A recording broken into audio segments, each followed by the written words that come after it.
Live. What up, tool users? Welcome to the Tinterwebs. Got a little thing, look, it's in the top hand corner of my screen. It's going live. Hello? Am I on the internet? You are on the internet. It's all right, Mom. We're from the internet. So this is episode 1 of 2018 of Rangers Radio, and as you can see, we've upped our game. Yeah. The game is upper. It's the fuckest uppest. Stuff, things. Look, you've probably already seen the studio to death because I've gone, look, I built a new thing. It does look awesome. I got lights, decent camera, stuff, even news. We have got news. Go for it. So yes, I'm Graafen. That's V. We're going to get into the news. So this one's thanks to Harlequin. Facebook and Google promote politicized fake news about Las Vegas shooter. The spread of right-wing blogs claiming the shooter was an anti-Trump liberal onto mainstream platforms is the latest example of hyper-partisan trolling after a tragedy. Facebook and Google promoted fake news stories claiming that the shooter who killed more than 50 people in Las Vegas was a Democrat who opposed Donald Trump. The misidentification spread rapidly from the dark corners of the internet to mainstream platforms just hours after hundreds were injured at a festival near Mandalay Bay Casino. The latest example of fake news polluting social media amid a breaking news story. And it's just like, yeah, no, that's obviously the case. When you look at these things, like 90% of fake news comes from 4chan and places like that, trying to spin a story so they can drum up support for the alt-right. And it's bloody maddening because as soon as details started arriving after the first 24 hours, it was obvious that this person was really wealthy for one. Mm-hmm. There aren't that many super right-wing people that are really wealthy for obvious reasons. You get some liberal people that are really wealthy. Yeah. But opening fire on a bunch of working class people in Las Vegas isn't a left-wing thing. You know, if left-wing people kill people, generally speaking, if it's one person deciding to kill people because they're right-wing, generally speaking, it's kind of personal. You know, you get left-wing people have in the past done stuff. I'm not going to include Stalin and Mao and the Khmer Rouge because that's not really being socialist. No, they're not. That's taking communist ideology to the point of fascism. Yes. You know, for instance, Mao would have everybody that wore eyeglasses executed because it meant they considered themselves the intelligentsia in China. Mm-hmm. You know, Stalin just killed anybody that got in his way. That's not socialist. I mean, maybe you could argue that Gavrilo Princip, the guy that killed Archduke Franz Ferdinand and thereby kicked off the First World War and therefore the Second World War, you could argue that he was a communist or into left-wing things, but he was attacking directly someone that represented the oppression of all Slavic people. Yeah. And not in a kind of like, well, he's just a titular head. The guy had actually signed shit. Yeah, exactly. And if you actually look at, and that didn't really start the First World War. What started the First World War is everybody started squaring up to each other and nobody backed down. Mm-hmm. And everybody that was involved in the decision-making process was related. Yeah. Those three people, you've got King George V. Mm-hmm. I think, is it King George V? It's one of the... So you've got King George on the British side. You've got the French government who look like they're going to be invaded. You've got the Austro-Hungarian Empire that are looking at, losing their empire and stuff like that. And you've got Peter the Great of of Russia. Yeah. All cousins. So 3 people in the same family could not make a fucking phone call. No. That is basically the reason the First World War started. It's not some communist, because, that's an assassination. That's a murder, essentially. Mm-hmm. Yeah. It's a murder for political reasons, but it would have still been treated as a murder, but by a bunch of people, but by somebody that represented a bunch of people that were being massively oppressed. Mm-hmm. And had had enough. I mean, you've got to imagine Russia at the start of the First World War still had serfdom. Yeah. Now that's essentially and this phrase gets used a lot, and it gets used a lot incorrectly. It's pretty much close to slavery. You can't move from the village where you were born without the permission of the owner. You can't get married without the landowner's permission. You can't go anywhere for any length of time without seeking permission from the lord of the manor. Yeah. We had that in this country until the Black Death. Well, and then there just weren't enough steps. Yeah, people don't remember this. Fuck off. People seem to forget this, but it was like the revolution, the Russian Revolution, was post World War One. During. Well, okay, during 1917. Its effects were most. Yeah. So just after the First World War. Yeah.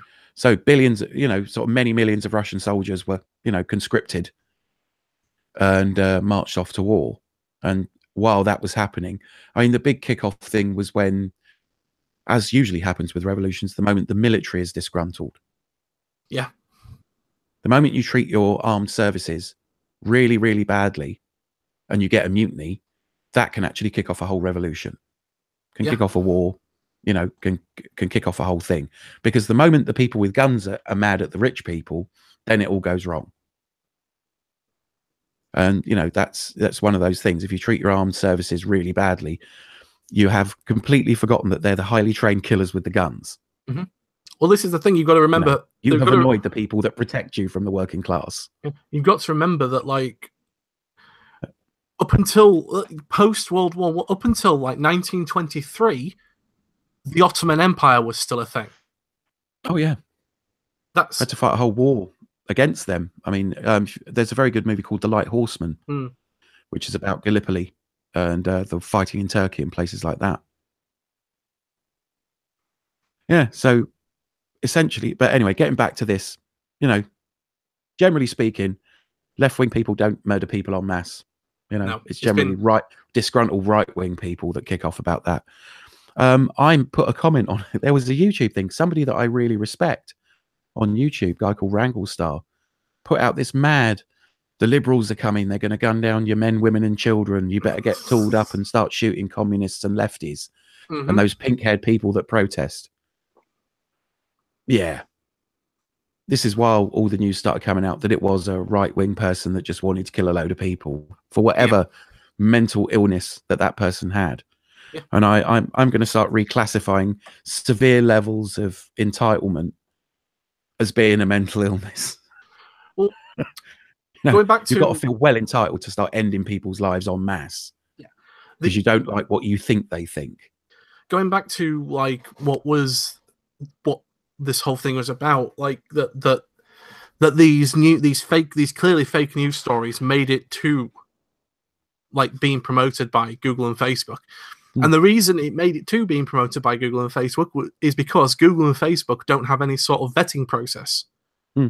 Because of having a vetting process would mean having actual people employed. So instead they have algorithms do it. And it's yet again, this is another thing where the algorithms used by these big companies to decide what people should and shouldn't see is failing. Yeah, I suppose. I mean, because it allows for the whole echo chamber thing. It really does. I mean, for some reason, I don't get the echo chamber thing because I keep getting like loads of right-wing shit pop up in my YouTube search. No, I get it as well. Yeah, that's the problem. It's the algorithm is being gamed. You can game it. You can use it to your advantage, and a lot of the right-wing channels do that. So that all you have to do is you have to watch someone talking about something. It's even like only a little bit related to something the right wing's talking about, and you'll get inundated with links for the right wing. Oh yeah, and it's just it's scary. Yeah, really it's terrifying. Is. But it's sort of like the just people get locked into. I mean, Facebook is in itself an echo chamber. Yeah, because that's why I don't bother with it, because all you're going to get is people that agree with you most of the time. 90% of the time. And then when somebody disagrees, it really stands out in sharp relief. The problem with Facebook is that you've got to be to actually to receive any feed, you've got to be friends with people. Yeah. And that whole thing of being friends with people means that it's going to be an echo chamber, and it promotes things in your feed based on what's most popular. Yeah. So if by, you just happen to be, I don't know, by accident friends with some people who are on the right, then you'll get that promoted to you. Yeah, I mean, it's scary. It really is. This is not anything we've experienced that the human race has experienced before, because what all you had in the past was word of mouth and newspapers and television. And newspapers not so much, but television kind of kept it very bipartisan, sort of like in the middle, centrist sort of thing. Present both sides. We're not going to promote anyone above anyone else. Well, there are rules and guidelines in the UK about what you can and can't say, and the right of reply. Yeah. So, I mean, it's one of the things we did in radio. If you have someone from a political party on, at the same time, you have to, maybe not on that show, but you have to at least allow an equal amount of airtime for somebody that opposes that view. Yeah. I mean, that's to stop, the BBC put in, it's so much bias on positive, say, Labour or Conservative politicians. Mm-hmm. You've got to allow equal time. Yeah. So, but Facebook, I don't think when they first came up with the concept of Facebook, they even thought about how things would go politically. Oh no, I doubt it. But it's like saying electricity is evil because they use it to electrocute people in electric chairs, or it's used to power jet fighters or whatever. It's all about how the end user accesses it. Mm-hmm. So, I mean, I'm not sure I'd want politically biased tweets or politically biased Facebook posts to be vetted. I must admit I was a bit chagrined. The social media thing, I don't think needs to be vetted so much. I think I was more talking about like news stories, but now you've entering into things. Left and right networks.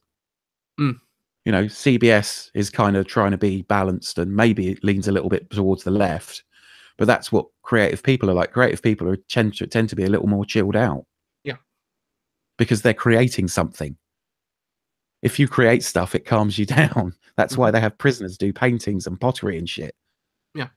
Because if you feel that you've got no power over the universe and it's just fucking with you continuously, you get angry. Yeah. If you create things, you're shaping bits of the universe, however small they are, even if you're fucking painting Warhammer 40,000 miniatures, even if you just do crochet, it calms you down because you're changing the nature of matter. You can exert control over something, and you can see how you can exert a certain amount of control over your own life. Yeah. Whereas, Fox kind of just hoovers up already existing product. They don't make a lot of shows.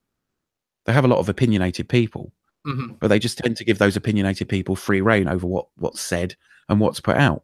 Yeah. I mean, you watch some of the stuff Bill O'Reilly was doing, and you're like, holy shit. Sort of like, this is like, today on Hitler Youth News. Yep. Those lefty socialists. Anyway, yeah, so it's amazing how this whole, now I'm going to use a phrase I didn't want to use, fake news. Like people implying certain things about a case before all the facts are in. That could get people hurt. That can get somebody saying, well, I don't agree with Donald Trump in a redneck bar, having beaten up with someone screaming, think of Las Vegas. And it turns out that it's some fucking wealthy idiot. Yeah. Who only was only into this whole right wing thing. And wasn't a good shot. I really hate, if you're going to do something, at least let everybody know why. Yeah. At the very least, so, you can have a think about it. I'm so angry about this. I shot a bunch of people I didn't know. It's not a very good argument for anybody. No. But to just do it for no discernible reason other than it was a bunch of poor people at a concert. Those weren't wealthy people standing in an arena, because wealthy people don't stand at any kind of concert. No. So, and it was just pathetic. What a stupid thing to do. For someone that has influence, could have made his own TV show and explained why he was angry. Mm-hmm. He had that kind of money. I mean, shit, we explain why we're angry, and we haven't got anything like that kind of money. Yeah, we really don't. But yeah, it's basically goes on and on. You know, I'm not going to name the guy in the Las Vegas shooting because I don't think he should get any more, you know, any more notoriety. Really you know, that's a bit like excusing. It's like naming the guy that shot John Lennon, you know, mm-hmm. or you know, just let's not name these people. But the Mandalay Bay shooting was, I don't know. I mean, wasn't he I think he was an NRA member as well. So it's like the stupidest thing you can do if you're an NRA member and you believe in a lack of gun control is to hoard 23 guns up in a hotel room and then blaze away out the window. Yeah. And it's like, well, I'm sorry, you know, I don't think nutters should have guns. If you've got like I think you should get like a psych evaluation. I've said this for a while. You should get a psych evaluation. And then if you pass that, have as many guns as you like. Mm. You're a balanced, sensible individual. Try not to shoot yourself or anybody else by accident. I think gun training, you know, even if you do it in the Scouts or, you know, ROTC, you should get a little certificate, you know, safe with a gun. Mm-hmm. You know, you get your little psychiatric report to make sure that you're not a complete loon. And then, yeah, you know, you've been trained, you can own a gun. Fair enough. Yeah. If you're ex-military and you're sane and you're not suffering from mad PTSD, at which point you maybe should stay away from guns for a little while, you know. Mm-hmm. Somebody looks like somebody that shot at your buddies. Dress different to you, different skin tone perhaps. Let it go. But, you know, there's lots of unstable people out there with guns. And I think the people that think, you know, I should be allowed a gun whatever my mental state is, are worried that they wouldn't pass the psychoanalysis. Maybe. You know, I mean, there isn't such a thing as good psychoanalysis, but at least try. Mm-hmm. You know, if someone's sitting on a couch and you ask them about their mother and they start jumping up and down, threatening to kill you, mm-hmm. Maybe that person shouldn't have a gun. Maybe. I think so. In case the voices in his head tell him to shoot everybody with a turban, you know, or everybody in a caftan, or anybody that's not the same skin tone as him. You know, I don't think that's invalid. But yeah, that's all we've got to say about that. But there were just, you know, you get something like this, and before anybody's got any kind of information, you get a rash of, oh right, it's Muslims, it's the Black Panthers. If it's the 1960s, it's this bunch of people, it's commies. You know, lest we forget things like the Kent State shooting, the assassination of Martin Luther King. You know, where peaceful people get together and then get shot at. You know, I think it's a grey area if, say, you get a bunch of soldiers that are being pelted with rocks and one of them snaps. Yeah. If you have taken any kind of weapon or you threaten anybody with a gun or a group of people with guns and they panic, you have to take some blame as a group for panicking jumpy people with guns, because that's not expressing your freedom of speech. That's being fucking stupid. Well, now there comes a time occasionally when you do have to face down people with guns. There's a thing, you know, that's why I said it's very muddy. At some time you may be pushed to the point where you're going to walk up straight to someone with a gun and get in their face. The whole thing about it's that, not a clever thing to do. The whole thing about that I've got is that I'm still completely like blown away that these people were even allowed to protest whilst carrying firearms. It's just like, why would you even do that? That's sending a message in itself, which is, I think, in a way though, you're coming from a very English perspective. Like, if there's a police officer carrying a gun, you and I both notice. Yes. It stands out in the UK, because the vast majority of our listeners, so about 60 to 70% of them, aren't in the UK. Here, we're just not fucking used to seeing people with guns at all. If there are people with guns, something's gone terribly wrong. Mm-hmm. You know, even the police that are armed, if they're turning up to a situation, unless there's a thing where somebody says there is definitely not a gun on site, you know, if there's no report of guns, the police will come and look at it and then go and they get their guns if they need them. So, you know, it's very rare that you get police patrolling around. I mean, I work in a train station, and recently we've had a bunch of armed police wandering around, but it really stands out. Whereas in America, everybody that's watching you protest has a gun. You know, and in certain parts of America, a lot of the people that are bystanders have a gun. You know, if you were protesting over something and you thought somebody might pull a gun on you and shoot you into the crowd, I can see where somebody might think taking a gun to a protest is valid. And that's beginning to happen now on the right and the left-wing protests. I've not seen anything about it happening on the left. Yeah, it's starting to kick off in the left. There's a lot of left-wing militia kicking up now. There's like left-wing rednecks and stuff like that popping around. Oh, actually, yeah, no, there is a left-wing rednecks. But then again, but then it's like that are turning up to protests armed. But then it's sort of like you have to ask yourself, you know, is that... I would say that's just a response. But America has a history of people opening fire on peaceful demonstrations. Yeah.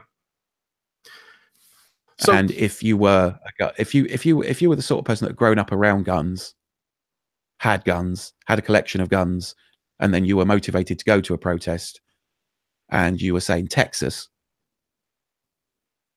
So if your identity includes being a gun owner, and you're doing a left-wing protest in Texas, I can see where a few people might go, you know what, I'll take a gun. There's a lot of open carry protests in America, where in open carry areas, people have started open carrying. And when you see people with guns at a fucking McDonald's, that's a bit weird.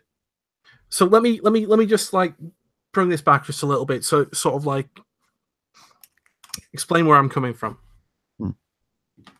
So you've got two groups of people, right? One group of people is saying essentially, or is siding with an ideology that is essentially says death to anyone that isn't white. Yeah. Right? Okay. And the other side is saying that's a bullshit argument. The side that is saying death to anyone who isn't white is carrying weapons, is carrying firearms. That's my point. You know, that's what I find disturbing about it. Oh, largely. I mean, I know a number of very responsible gun owners, even in the UK. And, you know, that death to anybody that isn't white comes from a place of fear. And if you're a fearful person, you're probably going to carry a weapon. You're probably going to have a gun permit. Those two things can go hand in hand. You know, it's a very conservative sort of mindset that, you know, I need to have a machine that kills people. You know, and a lot, you know, there are, you know, most of the gun owners I know have a reason to own the guns, in that they go hunting or they're preppers. Yeah. And, you know, when society breaks down, you are your own personal law and order. Those people don't CCW every day. No. Because a gun is a tool as far as they're concerned. But there are people that believe that much in self-defense that they believe at any moment somebody might come and try and take their life. In that instance, you're already afraid. You know, you're already living a life of fear. And then you do a protest about how fearful you are, but they don't couch it in fear, because as soon as somebody says, I'm frightened of this, the only sensible response is to try and tackle that fear at its root source. You know, when people say white people are in the minority, yes, I think you'll find planet-wide. If you add up everybody, white people are the minority. Yes. And as a subset of mankind, we've gone and done some pretty evil shit to all the people that weren't white historically. Yeah. And some of that has bled through to modern society, you know, like profiling and racial prejudice in, say, America and the UK, and, you know, other places like Australia has been very bad for it. Even New Zealand, which has sorted out, it's got itself sorted out in more recent years and is As far as I'm aware, I could be wrong. If there are any New Zealand listeners, correct me on whether, New Zealand doesn't seem to be as racist as it once was. I mean, not so very long ago, at the beginning of the century, it was completely legal to treat Maori people as livestock and that you could shoot them without going to jail. So it's only in your granddad's time. It was you're quite okay to shoot native peoples. Harlequin's forward, New Zealander, isn't he? No, Harlequin's Aussie. Okay. I don't think you can really accuse Harlequin of being racist because of who he's married to. No, you can't. I wouldn't anyway, because he's a wonderful bloke and he's really nice. Oh, he's funny as anything. But yeah, so you got that. So if you are carrying a gun and you're running around as a right winger at a protest armed, you're already scared shitless of black people and anybody that doesn't look quite like you anyway. But I think it's a new turn of events that left-wing people have started to go to protests armed. But if you live in a country where lots of people have guns, I mean, even gun control activists from a few years ago are starting to change their minds. I mean, we had before, not the last election, but the Brexit referendum, Jo Cox was murdered with a firearm. Yeah. One of our MPs, because it looked like she was going to vote against Brexit. Yeah. And some twisted fuck who idolized Hitler and was a closet Nazi decided that enough was enough and he needed to end that. Despite the fact that he had just as much right as anybody to vote for Brexit, took it upon himself to kill one of those people that was going to vote for Brexit. Yeah. So he would have happily shot and killed anybody, every other person in the UK. So, gun murders happen here.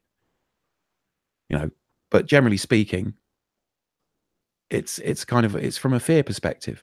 People, you only get angry if you're frightened. All anger comes from some sort of fear. Don't get angry and not be a fearful person. People without fear, if you look at, don't do shit like that. So it's almost that level of fear, like that sort of integral to my identity is my fear thing, is almost mental illness. So those people are none too stable to start with, and then they've got guns. So if you are protesting somewhere with a big, white power contingent that are armed, the temptation to take like a Glock 19 and stick it in your backpack or some shit in case shit gets real all of a sudden must be overwhelming. But all that does is it escalates the fear that the people that are much more likely to just start shooting random lefties, you're on a ladder then. You're on an escalator to things kicking off. Yeah. And then, people who are conservative, like the majority of police officers, are going to be fairly conservative in their thinking because they're preserving the status quo. It's their fucking job. It's basically their job description. Uphold the law. Most police officers are going to be fairly conservative in their outlook. Which makes when right-wing governments treat their armed forces and police and security personnel like shit, you're on an escalator to a revolution. Yeah. At least in, say, places like the Soviet Union or China, they really made a meal of looking after their armed forces. And it was probably one of the better jobs you could have in those regimes. Eventually, they forget. People who want to oppress other people forget that the guard dogs need to be looked after too. And the moment you stop looking after the guard dogs or overload them in order to reward the fat cats, there comes a tidal shift. And it's very quick. It's far faster than people imagine. But those police officers that are on looking have conservative values and are therefore marginally, perhaps, not necessarily, they might be fairly liberal dudes, but they're there to uphold the law. Yeah. And right-wing people always try and act within a legal limit. They look at the local ordinances. They're very into law and order because that's what they believe people want. They'll ramp up a threat to amplify people's fear. And most people, when they become fearful, want to get back inside the stockade of law and order. Yeah. So they're always on the side of the police, and the police feel that they've got more in common with a right-wing organisation than they have with the left, because of silly things people say about anarchy, you know, and law and order breaking down. And that's like, you know, if you're a police officer, the idea of everybody suddenly becoming a criminal in your small town in Utah when you're the only cop is a nightmare. You know, the fact they're only safe to walk the streets because everybody agrees to abide by a social construct called law and order. Yeah. If nobody agrees to it, then that uniform and that badge mean nothing. And that is 80% of their protection. It's not how many people they can shoot. It's how many people respect the office of sheriff.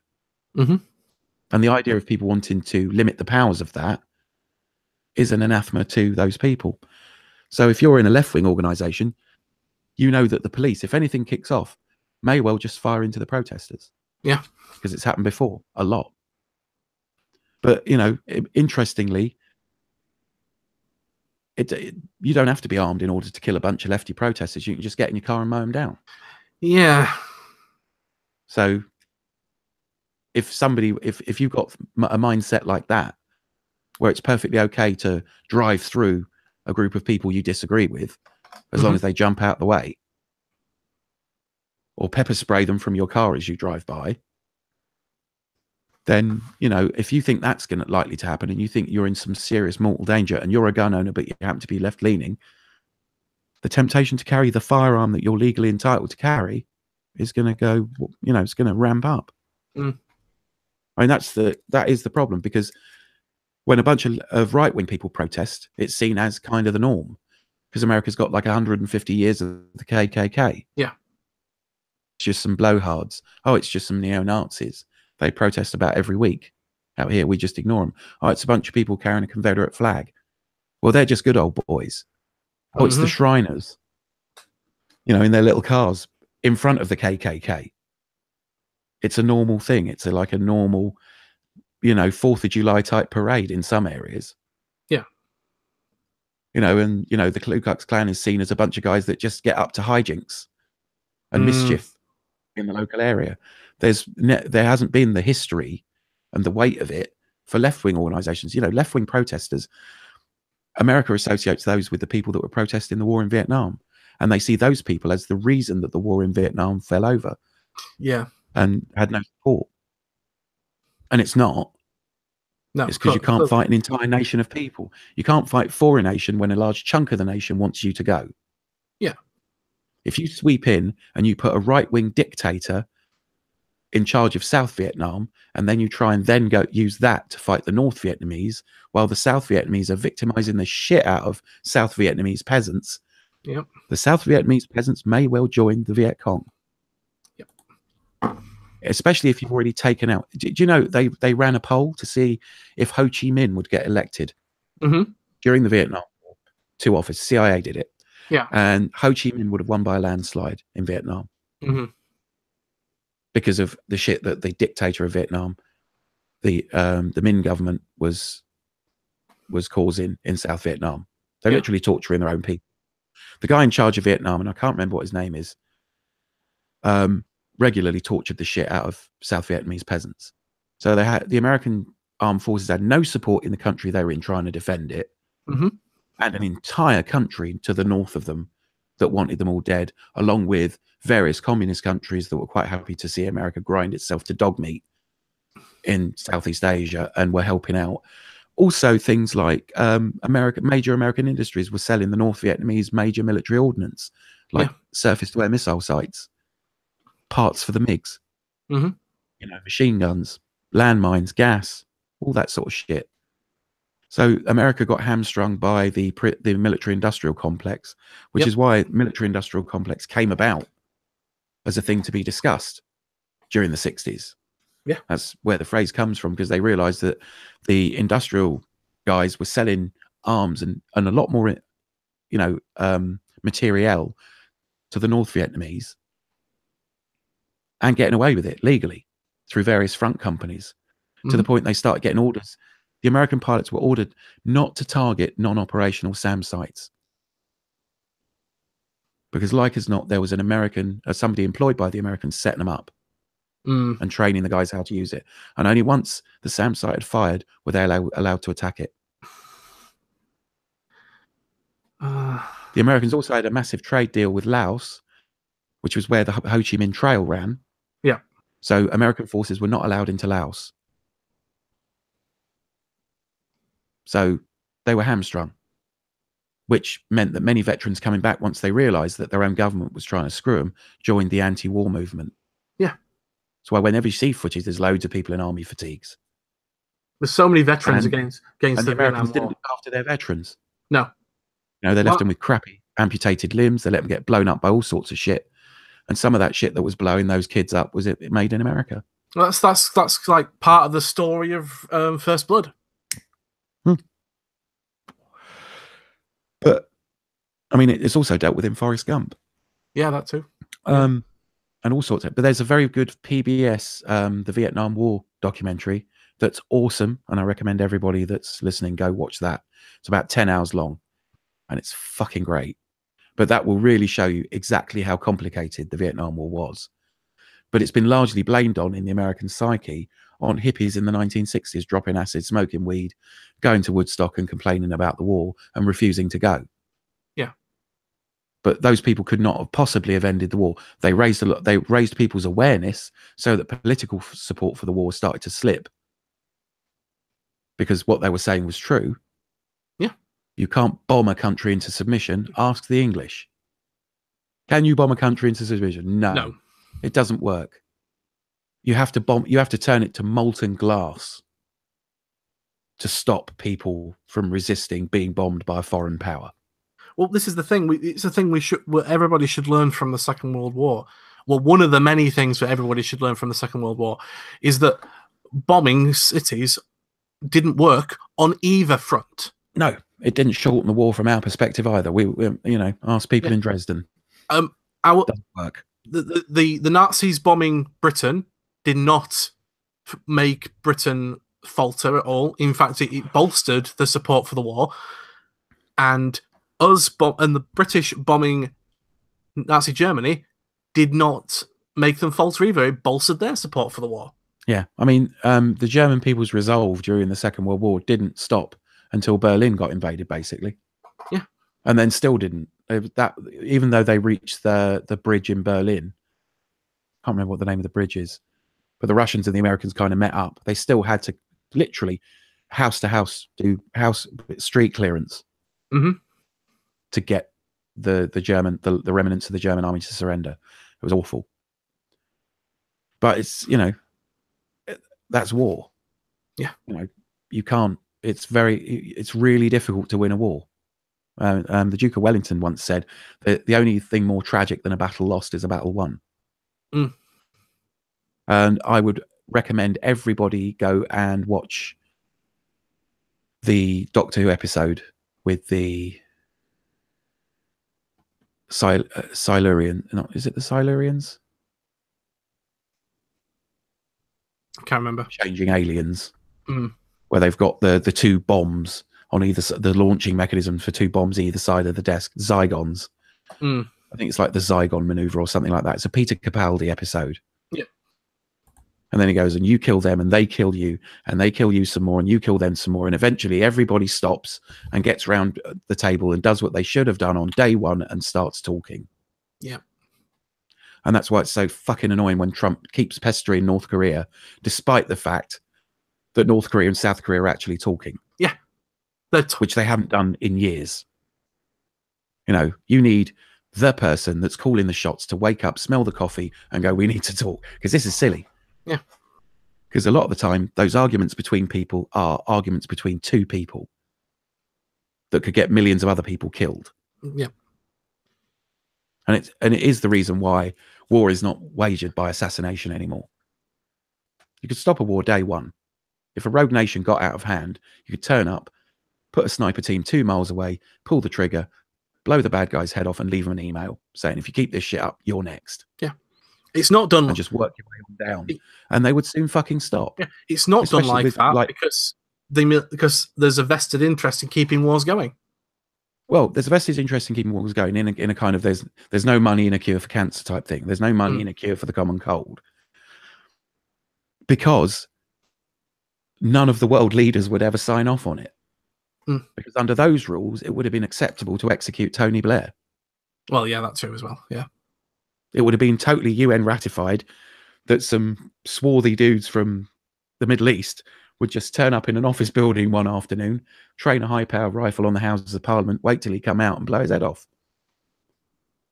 Because he started a war. He allowed a war to continue. He ratified that war. Britain coming into the Iraq war was basically an okay for all the other leaders in Europe to follow suit. Yeah. And they knew there were no missiles that could devastate us within 40 minutes. Ever. Yeah. Anywhere in Iraq. But they did have a lot of oil, and by invading Kuwait, they put a stranglehold on oil. And oil, the people who manage the oil have got a lot of money and a lot of influence and can get presidents and prime ministers elected. And that's all it is. Also, go and read Dune. Because if you replace the word spice for oil in any of the Dune thing, that kind of explains it. That's how Frank Herbert felt about it. Wars will be, die for oil, sucker, die for oil, as Jello Biafra says. It's literally to keep the wealthy people wealthy. And all these subdivisions of people, like Muslims and Arabs and gay people and left-wing people, is all to stop keep the 99% fragmented. Because if the 99% go, you know what, we have got differences and we don't agree on everything. But I'm telling you, you being gay is not affecting my life in any way. These people being super wealthy is daily fucking me. So let's forget all this for a minute. Let's put that to one side. We may never agree, but you're not actively trying to destroy my life like these fuckers are. So interestingly that you just mentioned that, I was listening to Radio 4 this morning while I was in the shower, and Oxfam today have released I don't know what you would call it, a report showing, confirming what we already know, that the global economy is rigged in the favor of an elite few. No. Say it ain't so. Heavens to bet. I'll go to the foot of our stairs. We know it. We all know it. But it's interesting to have something like Oxfam say it in that way, that it's that means it's starting to get this idea, this truth is starting to get more traction. Oh yeah. Can you imagine being asked to go and find out? Oh yeah, it's like, imagine the researcher just sort of like, okay, hi Bob, we'd like you to see if you can prove whether the 1% are fucking us. Okay, it'll take me 10 minutes. Yeah, you guys have a coffee. I'll just pop outside. I'll have a look. I'll just like, yeah. Planet fuck, check. Global warming, check. Oil being used to start wars, check. Some seriously wealthy people, check. Are there people dying of starvation when we've got enough food to feed everybody? Check. Who's making the money? Oh yeah. Okay, I'm ready. Well, it's like that's sort that shit out in a flag break. I hope they didn't spend any donation money finding that out. That's like a real important thing as well, like, because there's so much. But it's Oxfam. It would be something if the Daily Mail came back and went, you know what? It isn't the brown people's fault. Oh no, I see. Yes, it would. It's like, it's interesting that no, I've lost my train of thought there. Actually, he derailed me. I think we should move on to the next story, because we're going to come back to all this later anyway. We are. Yeah, we're going to bore you some more with it. Okay, so where are we? That was there's a long lot of stuff on that first story. Yeah, that was 4 pages of the running order. So this is why I've stopped stapling them together, because it allows me to fling away the pages I'm not using. Right. Okay. So the UK government has criticised Twitter for restricting police and intelligence agency access to data. I think you might have gone one too far. Where are we? Malcolm Turnbull is the one we're on now. Oh yeah, here we are. Missed that. There we go. Okay. Right, so Malcolm Turnbull is pushing forward anti-terror laws described as draconian by civil liberty groups and a driver's license data sharing proposal that's been labelled a full frontal attack on personal privacy. This is thanks to Harlequin. Under the proposal to be considered, a special terrorism-focused Council of Australian Governments meeting on Thursday, states and territories would hand over all driver's licenses to allow federal authorities to identify people in airports and shopping centres using facial recognition technology. Yeah, I think that comes under the aegis of that. Mr. Turnbull will also push to nationalise laws currently in place in New South Wales that would allow police to detain a terror suspect who could be as young as 14 without charge for 14 days. The first proposal drew a furious response from privacy advocates on Wednesday, while some terrorism law experts questioned the need to extend pre-charge detention laws as government overreach. It's just quite simply unnecessary, Nicola McGarity, a terrorism law expert at UNSW, told the New Daily. Describing the proposal as an overreaction, Dr. McGarity said existing laws already allowed people to be held pre-charge for up to 8 days. There were no instances she was aware of where an extra 6 days would have made a significant difference in making a prosecution or preventing a terrorist attack. So it does go on, and it's obviously going to be in the running order. But yeah, I agree with that terror law expert there. The extra days really won't make that much of a difference. If you can't get a solid case together within 8 days, then you don't have a solid case, and you shouldn't go through with prosecution. But it also allows idle detention of people. That's the big thing, isn't it? That they could just they can come up. We can just put you away for nothing for 2 weeks. Yeah, it's basically fear mongering. They can do it for more here. It's like 78 days. Yeah. At least 21 days on a terror charge. And that can be, a police officer tells you to turn out your pockets and you say no. Yeah. Suddenly and it's like, right, you're a terrorist then. And you can like disappear for 21 days. You can do 21 days in solitary confinement. Yeah. And that's just literally allowing your police major powers to bully the populace. Yeah. That's not about preventing terrorism. When was the last terrorist act to act in Australia anyway? I'll have a look. Has there been any? Any at all? I remember there was maybe one recently. After that car thing. This is back in October. I think. Yeah. No, there was another car thing. Somebody running down someone in a car? At least a dozen people. This is dated 21st of December 2017. At least a dozen people were hurt on Thursday when a driver in a white SUV ploughed through pedestrians as a busy intersection in Melbourne, Australia.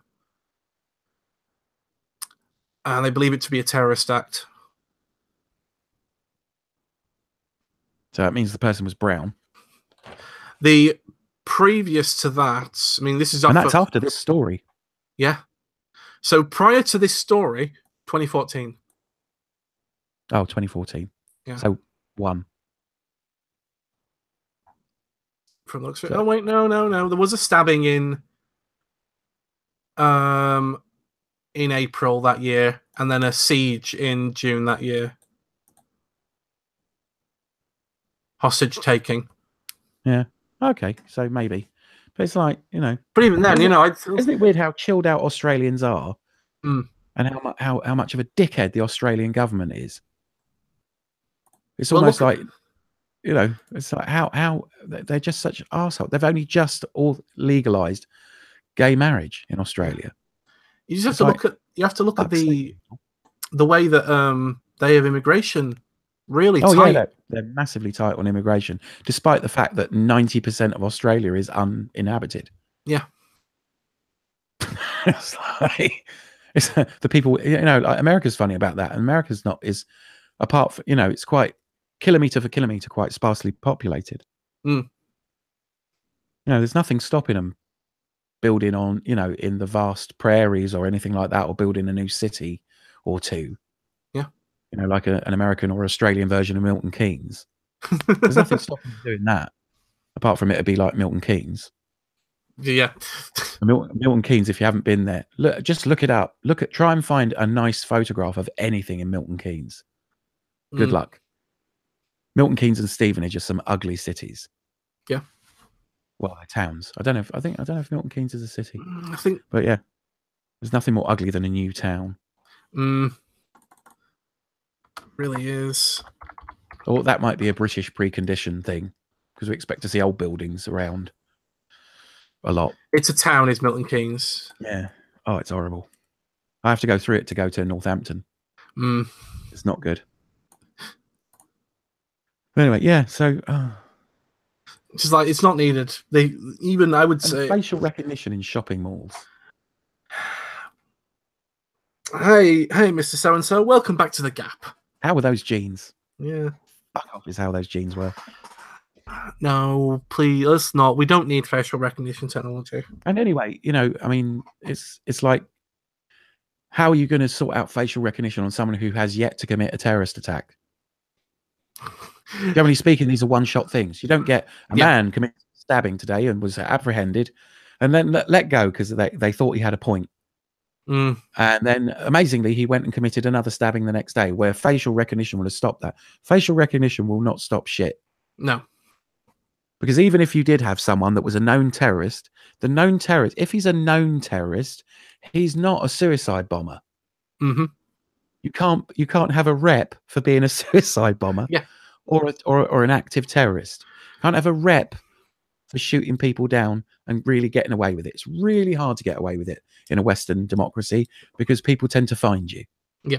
Well, this is the thing. It's like, this is going to go on to our next story as well. But no, having facial recognition technology in places like they request from people's driver's licenses won't make any difference at all without initially having some suspected idea of a person being a terrorist. And then you're getting into the whole thing of, could this be twisted to be used to monitor dissidents? Yeah. Well, I mean, also the flip side of it that all these police commissioners that are asking for this shit don't realise is it means that they can cut down on police. That's the reason why. It was because that was the point. They can farm out an awful lot of police work to people sitting in front of CCTVs, which only requires you to have taken a CCTV watching course. Yeah, that was the point I was going to get onto. This is really about reducing the amount of officers required to do investigative work. That's all it is. They don't want to pay, they want to reduce the amount of people they have to pay. Yeah, well, it increases their ability to protect private property as opposed to making sure people are safe. Yeah, because all the CCTV image is a blurry image of the people that stole your shit. Yeah, but you can bet your bottom dollar the ones on the Houses of Parliament or the ones on the front of like big expensive buildings are some of the best CCTV in the world. Yeah. So they'll be able to zoom in and enhance and pick out exactly who it was that during a protest about the banks threw a stone through a bank's window. So what's interesting about this, right, is that this is all again going to come on to our main topic of why are police forces wanting to reduce the amount of people doing actual investigative work. And that's because they're now having to fight for where they put their money. Because the governments are rolling back how much money they're paying to police.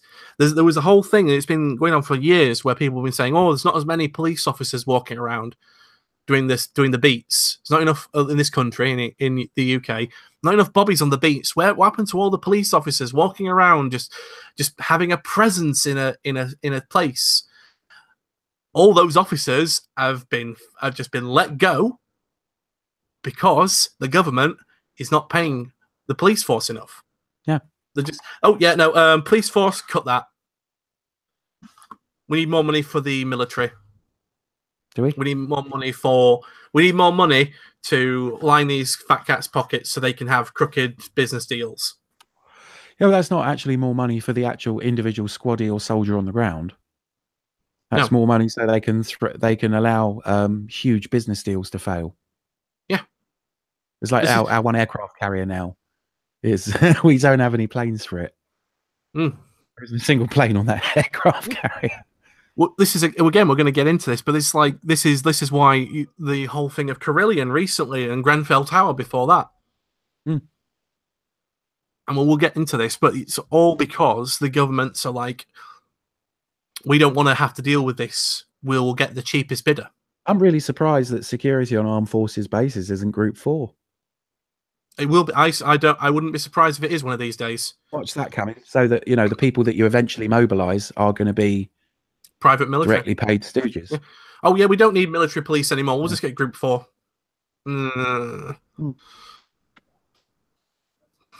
So moving on. So we can pay people minimum wage. I mean, soldiers are on less than minimum wage if you count up all the hours. Yeah, that's true. It's about £3.50 an hour being a squaddy. The next story, as I say, is linked to the previous one.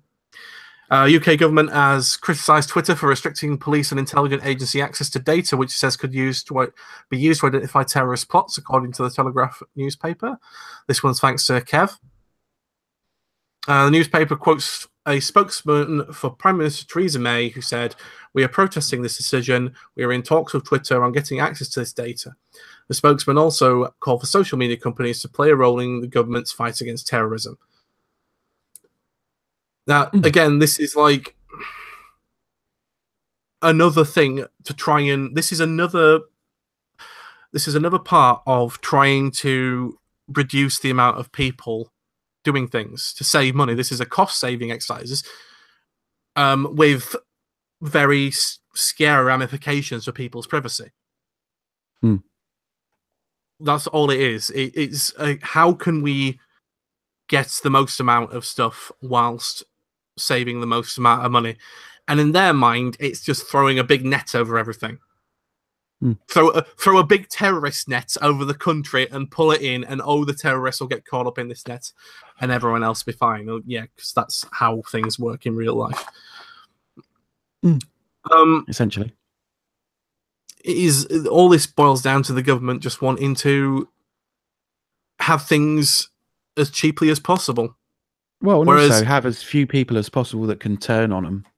If you haven't got that many police officers, you haven't got police officers that can go, "No, I don't agree with that." Yeah, you can pay the few people that you've got really well to keep being stooges. That's because that's the thing that's been happening as well. People have been turning around and saying, "We can't do this because I think that's morally against the law." You've not justified that. Yeah. Oh yeah. Just like to say hi to Juva and Avagdu, who are actually watching this live. Hey Juva, hey Avagdu. Which must be a spooky experience. Did you mention it in the IRC that we were going live, or? I did, yeah. All right, cool. So nice. Avagdu's my sponsor. So Avagdu.corp. Welcome to the Avagdu Corp news. All the news that's fit to be said. Only joking. But yeah, it's just, we want more power, and it's sort of like, oh, all right. You're supposed to be looking after us. This is why net neutrality is so important, people. It is why net neutrality is so important, yes. The government is supposed to look after us, not monitor us. They're there to farm us for their mates. Because Tony Blair wants a job where he gets paid £200,000 to give a speech. Yeah. Just funnily enough, like Bill Clinton gets paid. They get some brilliant jobs after they're in office, these premiers. Yeah. So, yeah, okay. Moving on to the next one. Oh, what was the next one? There's another one from Harlequin. Yeah. A 38-year-old Hobart DJ charged with assaulting former Prime Minister Tony Abbott says he is a lone anarchist and that felt the need to headbutt Tony Abbott because I didn't think it was an opportunity I'd get again. Now, violence is wrong, kids. But I see this point. I kind of understand. If you put me next to Boris Johnson, who was inspecting a wood chipper, you'd be hard pressed to push him the fuck in. Grab him by the legs and whoop. Yeah, not to study, not to bring her back, but to wipe them out.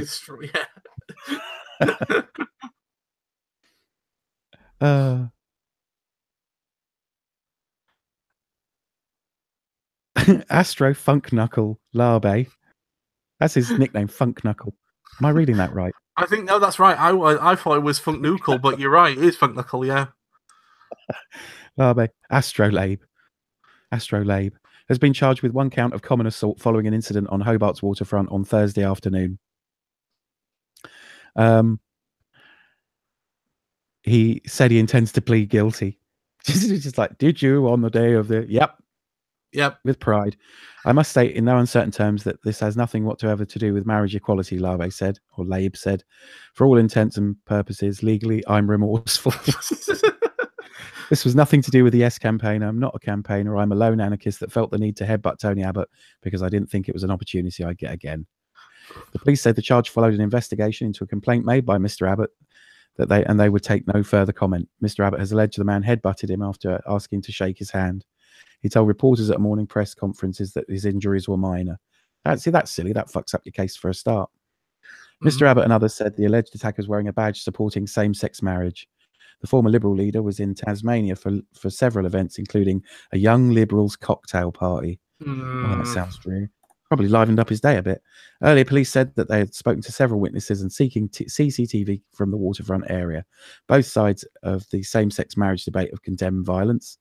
Prime Minister Malcolm Turnbull said there should be zero tolerance, and he had contacted Mr. Abbott to check on his welfare. He didn't laugh at all, he said. Following the incident, Mr. Abbott said it was more than a little disturbing that some supporters of same-sex marriage behaved this way. Mr. Abbott's sentiments were echoed by Senator Eric Abetz, who said the confrontation was yet and again another example of the ugliness of the Yes campaign. Their slogan of love is unfortunately shown in practice to be intolerance, not wanting people to be able to have their point of view. They can have their point of view all they want. It's down to a legal thing. The No campaign is saying, well, you don't have this right that everybody else has. You got to understand, though, that the problem is... listen to both sides. The problem is, I think it's worth saying this because this news story doesn't really make it clear, but Tony Abbott is he's the poster boy for a far-right Christian-led party, So if you're an anarchist and there's someone far right there in front of you, I think you probably would. I think I'd probably nut him as well. Okay, yeah. No, I'm wrong. I wouldn't say if you're an anarchist. I would say I would probably nut the guy as well. Me personally. This was a violent and criminal act, nothing whatsoever to do with the point of view who favour a yes vote. Prominent Tasmanian gay rights campaigner Rodney Croom has urged the community not to use the alleged assault of Mr. Abbott to cast ill judgment on the Yes campaign for marriage equality. Mr. Croom said he was sure most Australians won't judge the Yes campaign by the alleged attackers in brackets actions, nor marriage equality on the basis of unacceptable delinquent actions of someone whose only connection to the Yes campaign was that they had a lapel badge on that said yes. Mm-hmm. I mean, the guys even said, I'm acting on my own here. Yeah. I probably would have stripped out all political regalia from myself before I perpetrated such an attack. But the thing is, it's like when somebody says everybody's got their right to an opinion. Yes, they have. You've got your right to walk away from that person and not listen to their opinion. If it's, let's all have sex with children, you get to not listen to that person. You get to not give that person a platform. Yeah.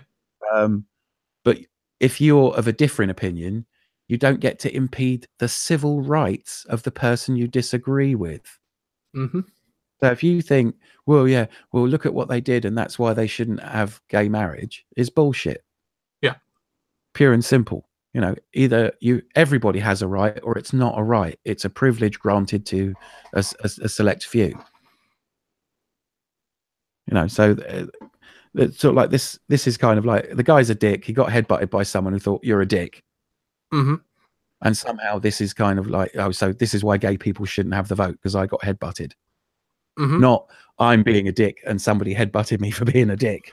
It's like, obviously it's the gay agenda is to headbutt straight white people. Yeah. So yeah. So well done for voting yes, Australia.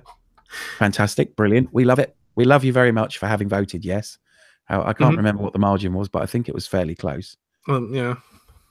But they did it, which is good. And fuck you for it requiring to be a vote. Yeah. fuck you in your stupid clown shoes for demanding a referendum on a civil right. Yeah, that should have just been fucking straight stupid. up. Yes, it's a civil right. If you don't like it, tough shit. Mm-hmm. Do you have the right to get married if you're straight? Yeah. And you want to impede the right of someone that wants to marry someone that doesn't fit in with your worldview, then fuck you. Yeah. It's a right. You know, if one group of people has it, then it should be open to everybody. Otherwise, it's not a right. It's a privilege granted to people that agree with you. Exactly. So great that you voted on it, but fuck you that it required to be a vote. You're up. Yep. I was just waiting. So this one's thanks to Kev. Fuck the police. Mysterious broadcasts of expletive written rap music on Southern police radios interfered with an armed offender squad call out, putting people in danger.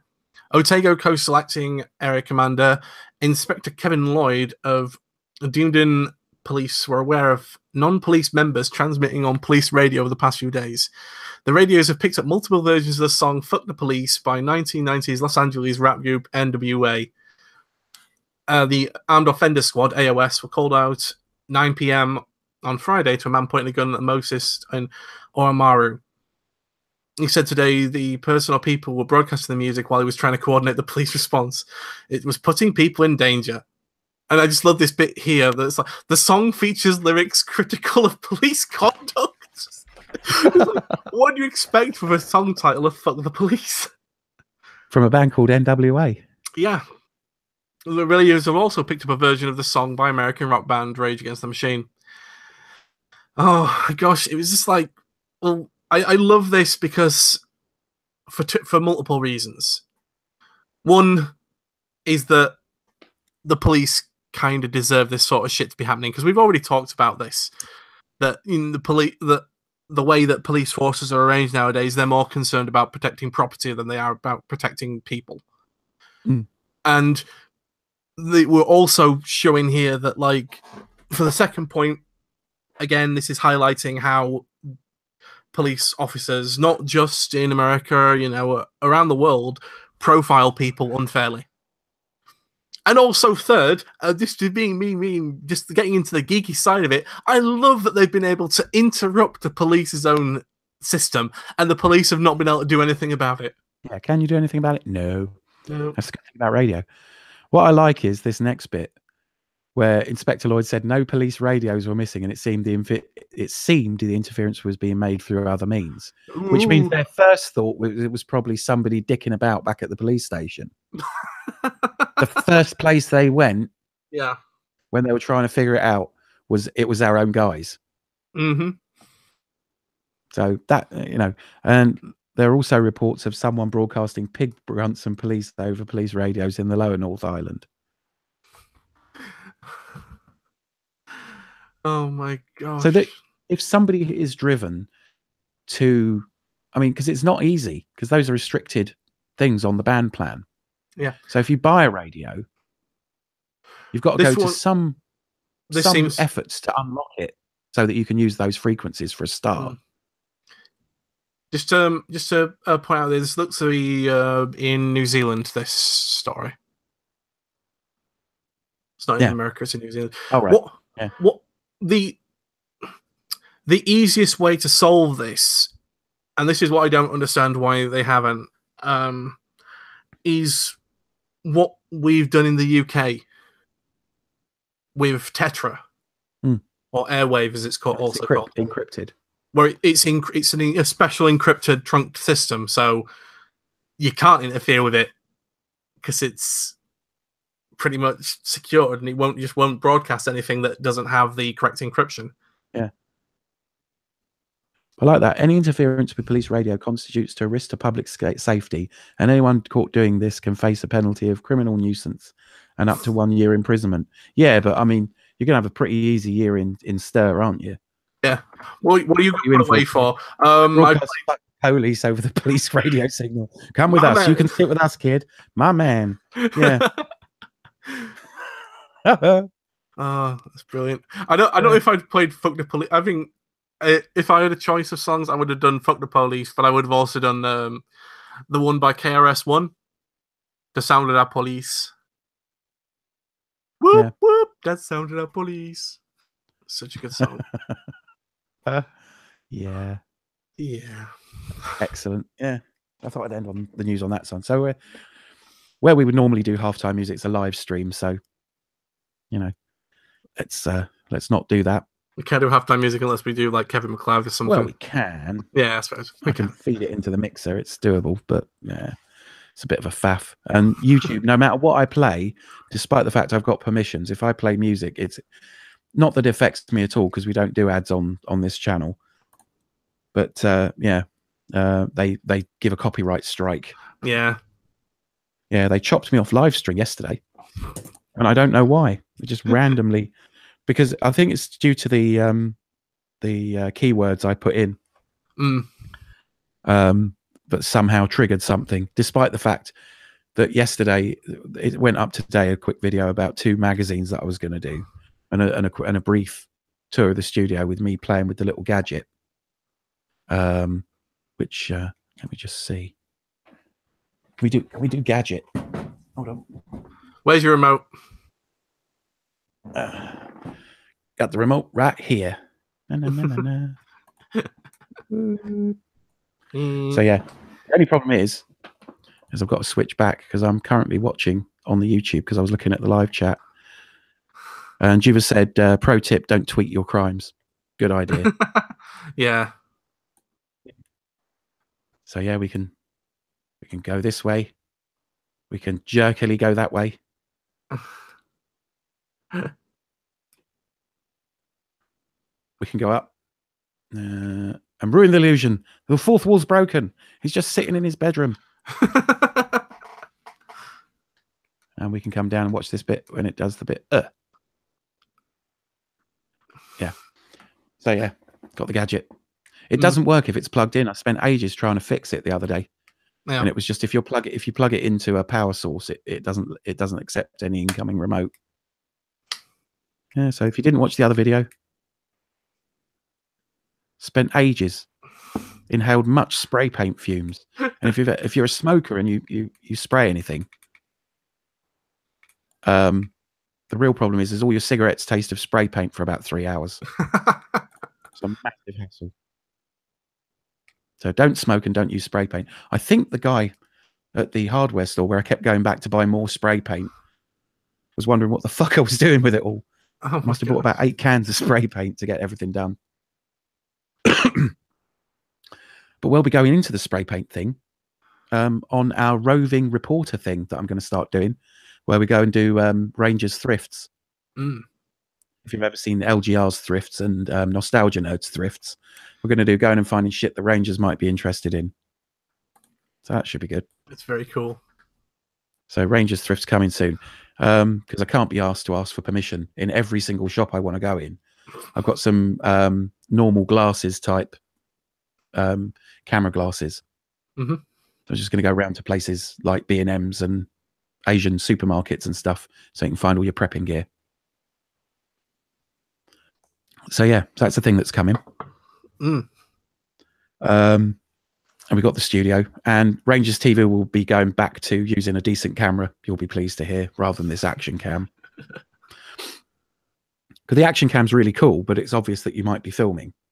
But it's much better for the TV studio because it's got a focal length that as soon as you get like an inch away from the camera, it's all perfectly in focus. So I don't have to dick about with that. Say if I move or lean back or shit on a DSLR, you might go slightly out of focus.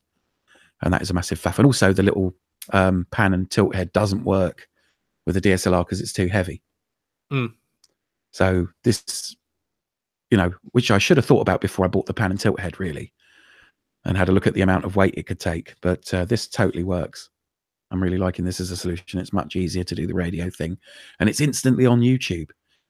That saves me hours of searching for shit and uploading stuff. So Rangers Radio is a lot quicker to do as a result of doing this. So that's enough of the technical stuff.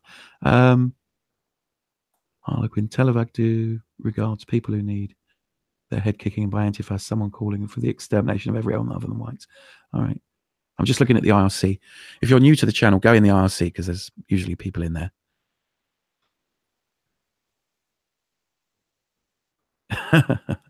we'll leave that. Okay, so let me get this all back up again so I can see a live feed. Yeah. Okay. Right. So we were going to talk about capitalism today in the discussion. Capitalism, because we started off with this pre-recording with a little bit of it, and yeah, we're getting rather into it.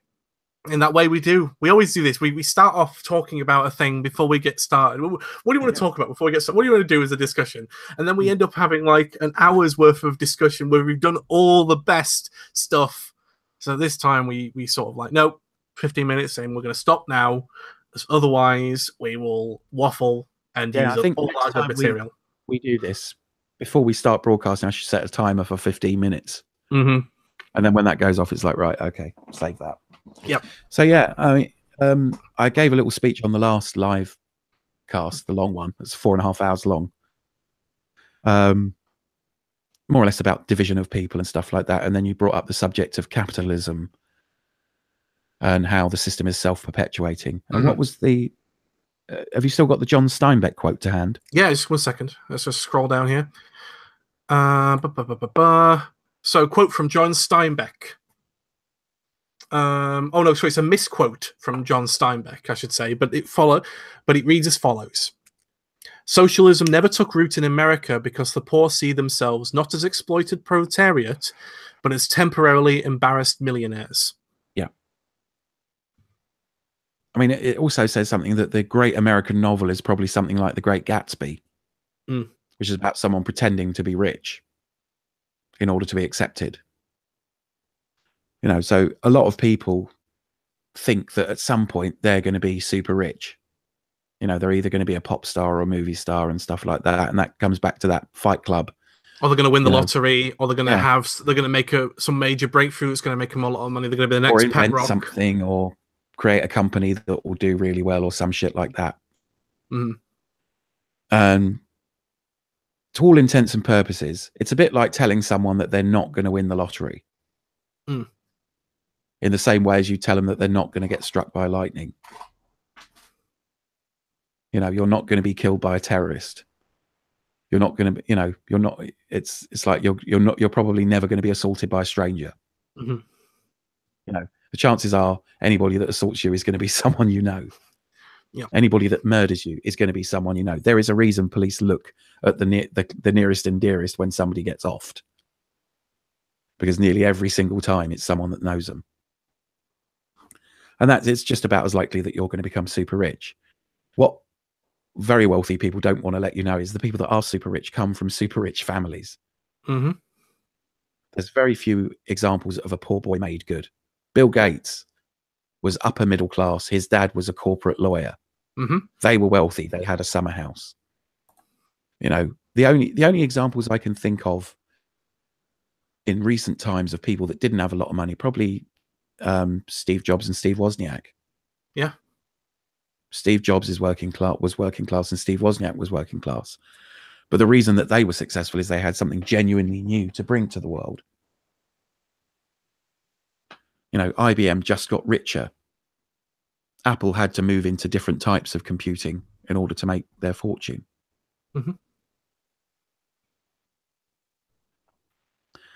Yeah. So you are not imminently rich. If you're working class, the chances against you becoming super rich are almost nil. And it's usually the majority of the working class that oppose making things better for the working classes. Because they believe that they're imminently rich. That something and this could is happen. Why media is so important. This is why media has so much impact on how poor people live their lives. And I'm poor. I work at a minimum wage job. And I'm technically lower middle class. Are you though? You're a white collar worker. Maybe white collar then. But you are at the very bottom of that organisation. What, 40 grand between the two of us? 40 grand household income, is that not lower class? Lower middle class, sorry? If you were earning 40 grand, that would make you lower middle class. No. But 2 of you have to work. Okay. 20 grand. 20 grand is below the average wage. Okay, so yeah, then lower class. If you take into account everybody's wage, you're working class, mate. Hmm. This is how they do it to you. See, yeah. You think you're doing all right. Even I think I thought I was doing all right. Yeah. So you're not. Well, I said lower middle class because of the sensibilities, the way at least my family kind of was growing up. Maybe the chief executives of the company that you work for get a bonus that was bigger than your annual wage. Yeah, that's true. Yeah. Yeah. Yes, they did. Yeah. Therefore, they did. You are working class.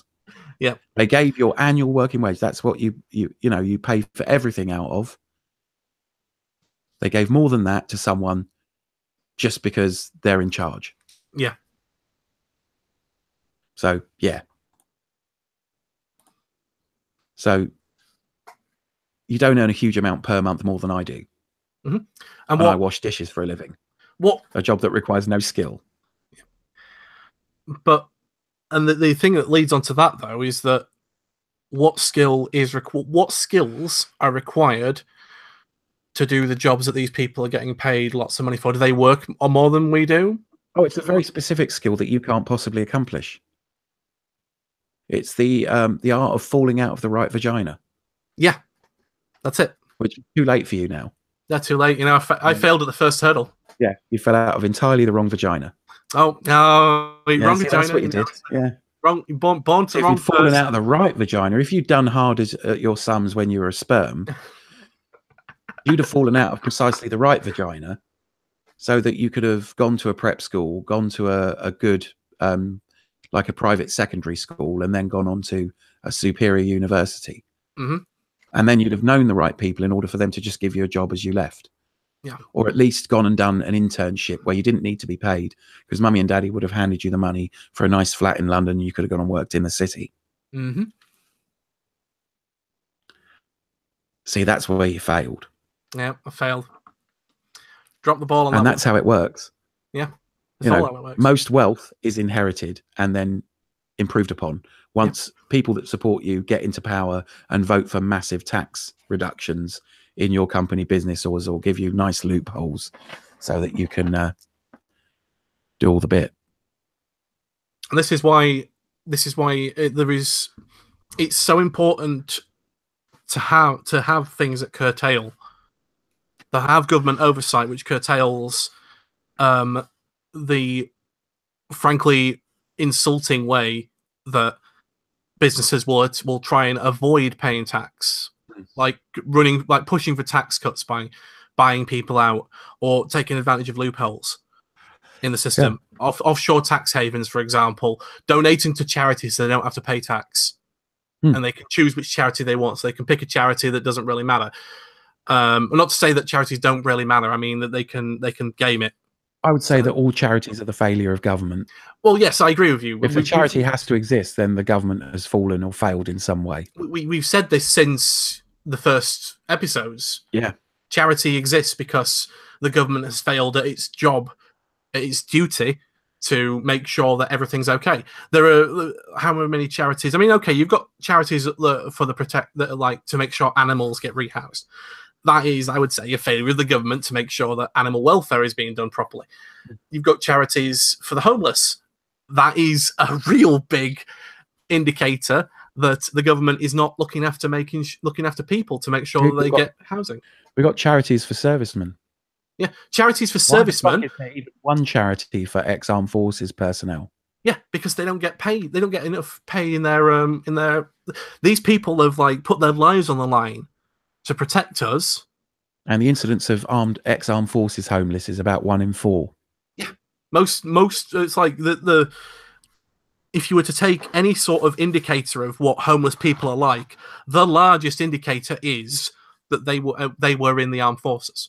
Yeah, it's scary. So, and also, even if you give money to charity, there are businesses scraping off a huge fat layer of that money before the charity even gets it. If you've ever been approached by a chugger, specifically at this point in the year, you are just giving money directly to the direct marketing company, Have you ever wondered why? Sort of like, oh, these charity people, they've all got like, you know, jackets with the charity's name on it, and they're wearing T-shirts with the charity's name on it. You're signing your thing or your direct debit to you know, with a pen that's got the charity's name on it. Why are they spending all this money on merchandising? Those individuals that person's wearing 50 quid's worth of money that's been given to the charity. Mm-hmm. And it's the reason is, as a direct marketing company, will have those jackets and T-shirts printed up. And the reason they can get so many people bothering you in the street is because it's you're paying their salaries, basically. And what the charity does is it says how much money it wants to earn. The direct marketing company picks up that contract. When the charity gets the money that they're contractually due to get from the contract, any remaining money of that is then goes to the direct marketing company. So say the World Wildlife Fund wants 10 million quid. This is why you can't just give money to them. No. Have you noticed that? No buckets for cash. Mm-hmm. Have you ever wondered why that is? Because they've got it's harder to quantify. Yeah. It's harder to it's harder to account for. So they want you to give a direct debit amount every month to cancer research or help the aged or whoever it is that is collecting. What they want is your direct debit every month so that they can get to their 10 million quid. It can be projected forward for a year. Mm-hmm. So say you give them 30 quid a year. Once you get to 10 million, say the direct marketing company managed to hoover up 20 million pounds over a year. World Wildlife Fund doesn't get a bonus on top of it. They get the 10 million, and then the direct marketing company gets the other 10 million. Yeah. So none of that collecting by uniformed people mm-hmm. with a little ID and shit is ever clean. And the first 3 jobs I went to interviews for when I was unemployed were direct marketing companies. Mm-hmm. Because so think about that. That's where they get the most people from. That's where they get most people from. It's people out of work who are desperate for a job. When I was interviewing, there was a person that clearly had mental issues that wasn't all there. That by signing up to do this job was going to lose their benefits, wasn't going to be able to do the job. You could tell that from the outset. Wasn't going to be able to approach people and hassle them for money. And then was probably going to spend the next year trying to get their benefits back. So they would have probably, that person, if they passed the recruitment stage, is probably now homeless. Mm. Because it would take years to get registered and get all the forms filled in for personal disability allowance or whatever it is now. Yeah. Or personal incapacity benefit or whatever it is. It takes absolutely ages to get all that sorted out again. Quit a job because it was too stressful. So it's, yeah. By all means, if you feel strongly about a cause, send a check or a postal order or make a direct payment to that charity. Yeah, but do not do a direct debit. Sake, don't sign up to a direct debit with a direct marketing company. It's just literally throwing away half that money. Yeah. To some dickhead in a suit. And because there's a market for it. Yeah. Because that charity then doesn't have to spend any money on collections. Yeah. I know a lot of charities have millions and millions of pounds in the bank. You know, the number of charities that could solve the problem that they're collecting for by emptying their coffers is amazing. Yeah. It's like capitalism leads to this whole thing. I think that the best way of deregulation leads to this. I would say that capitalism leads to deregulation. But pure capitalism is all about deregulation of businesses. Yeah, it's how do we get the most amount of money out of something? But it's as simple as that. How do we get the most money out of something? It doesn't have a thing that says without, making people less well off. It just says, how do we get the most out of people? How do we get the most money? And so you have people. So you have people who are just thinking, how do we get the most amount of money? Well, there's this piece of legislation that's in our way from doing it. Okay, well, we'll lobby to have that piece of legislation removed. And then it gets removed under sort of like, oh, this will free up the markets, which will mean more competition. But it doesn't lead to more competition. It leads to less and less innovation. It's because the really successful companies buy their competition. Yeah, exactly. I mean, I'm going to use America for an example here. America used to have local cable companies across the entirety of the United States. Now, thanks to deregulation, there's about 3. Yeah. And if you're in an area where you can only get cable, your only means of getting online will be through one cable provider. You won't have a choice. You will have net neutrality has gone down. Well, it's being pushed back against in the courts, but yeah, now it means that they can say, okay, we can charge you for accessing X website, and you can't do a thing about it because you've got nowhere else to go. Yeah. Pretty much. I mean, the Monopolies Commission in America has been defanged successively since the Reagan era. Yeah. And why has it been defanged? So that major businesses can make more money. Yeah. Major businesses can form these big corporations and make more money. That's what happens with the whole idea of free market capitalism. Yeah. So yeah. So yeah, basically to allow for monopolies. Yeah. And really fewer and fewer companies. I mean, if you ever watch the movie Network, you know, where right at the end where he meets the godlike figure, you know, of the serious businessman who comes in and says, you have moved against the prime order of things. You know, there will eventually only be one company in which every man, woman, and child has one share of stock. You know, this terrifying vision, but which was also referenced almost by, I mean, I'd love to talk to Ridley Scott and see if the company, the Weyland-Yutani company, had he watched Network before he decided on that. Because it sounds like it, doesn't it? Well, more Dan O'Bannon, you know, the screenwriter. Well, it's like, because you hear it's just called The Company. It's never called they'll call it Weyland-Yutani at some point, but everybody just refers to it as The Company, not our company. Yeah, the company. The one company on Earth.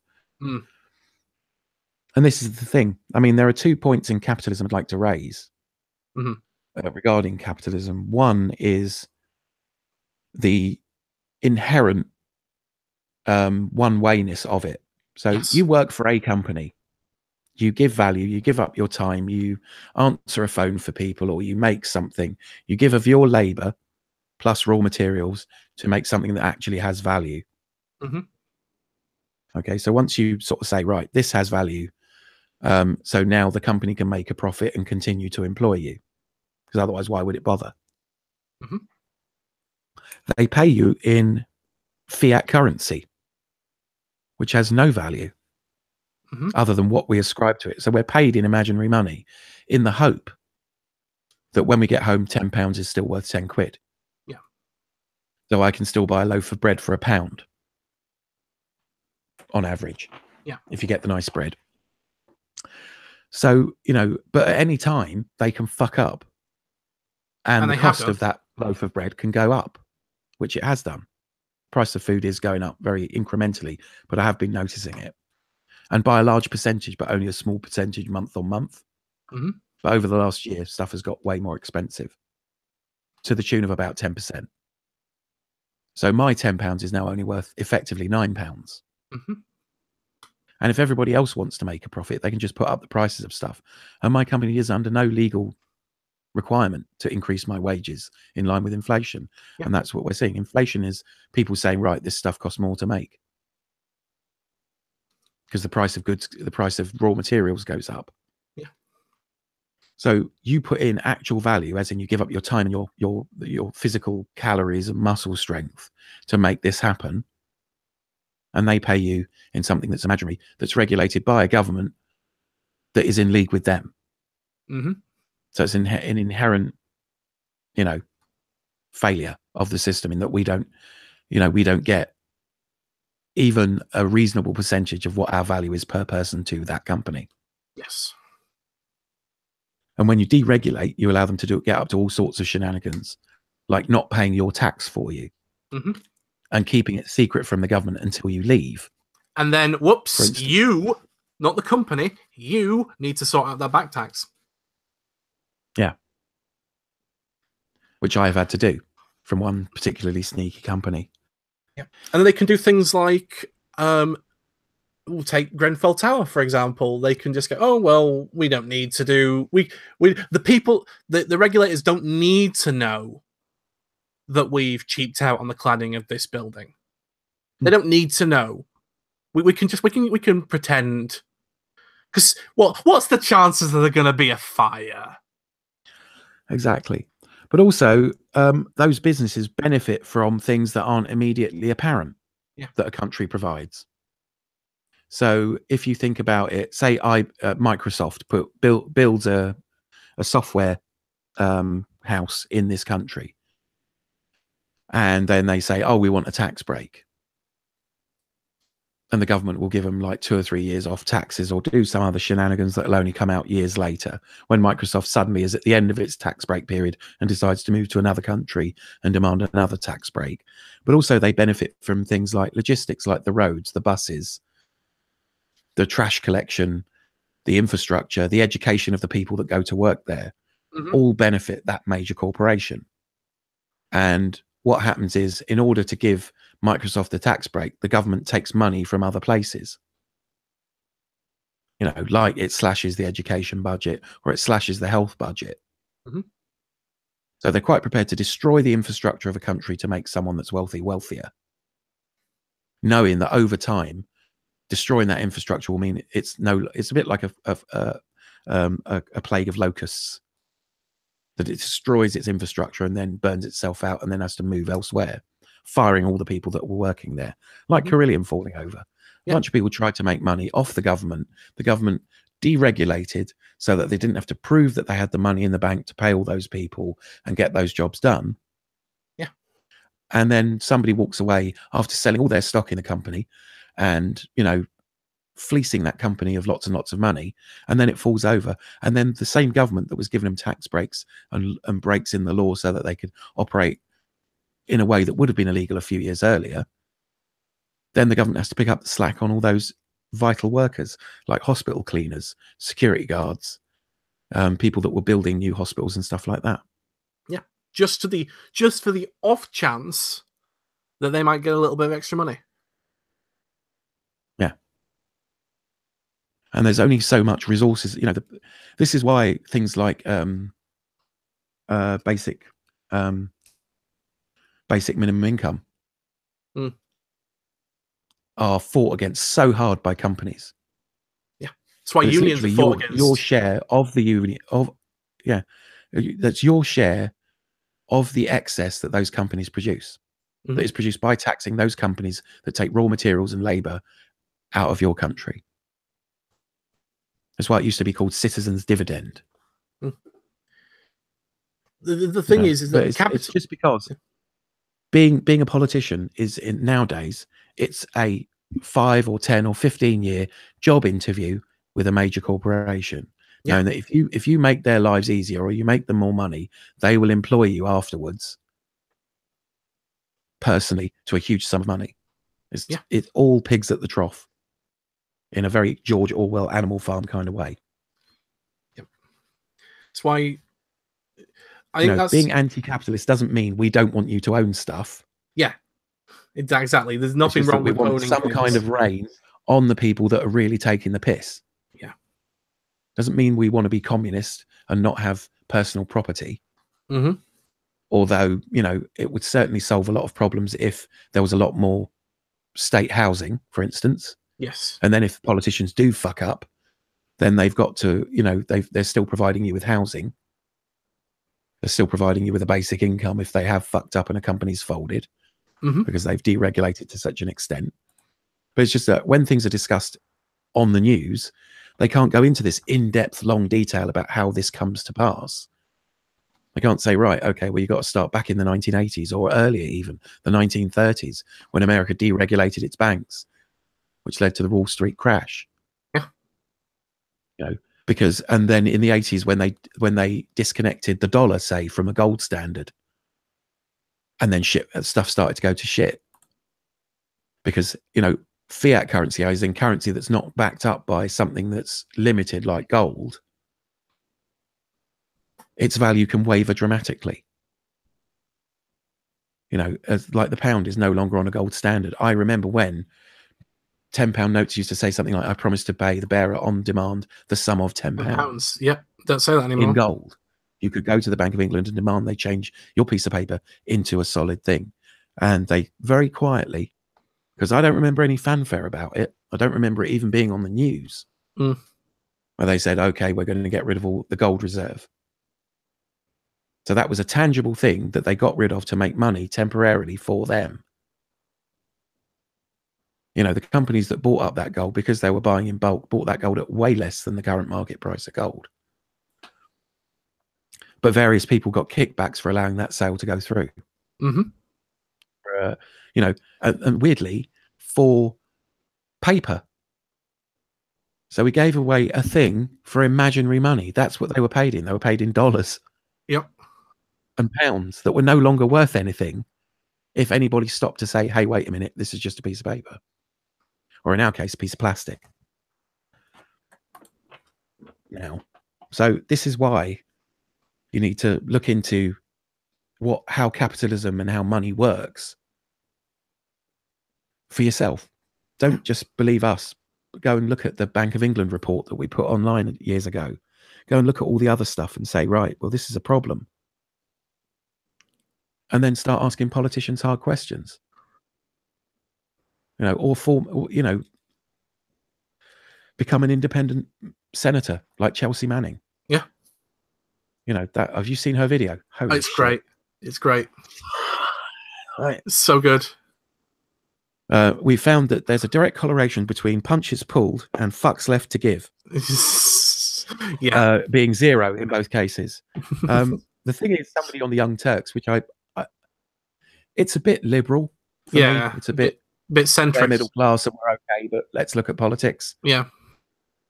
For me, but they do come up with some good things, and I really do need to watch it again and get the name of the woman that said it on the Young Turks.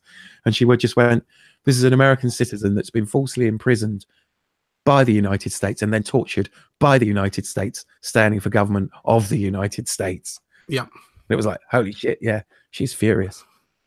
I'm seriously tempted to send some money to her campaign. Exactly. Just like, here's a tenner, because shit, you know, from somebody that can't even vote for you, go for it.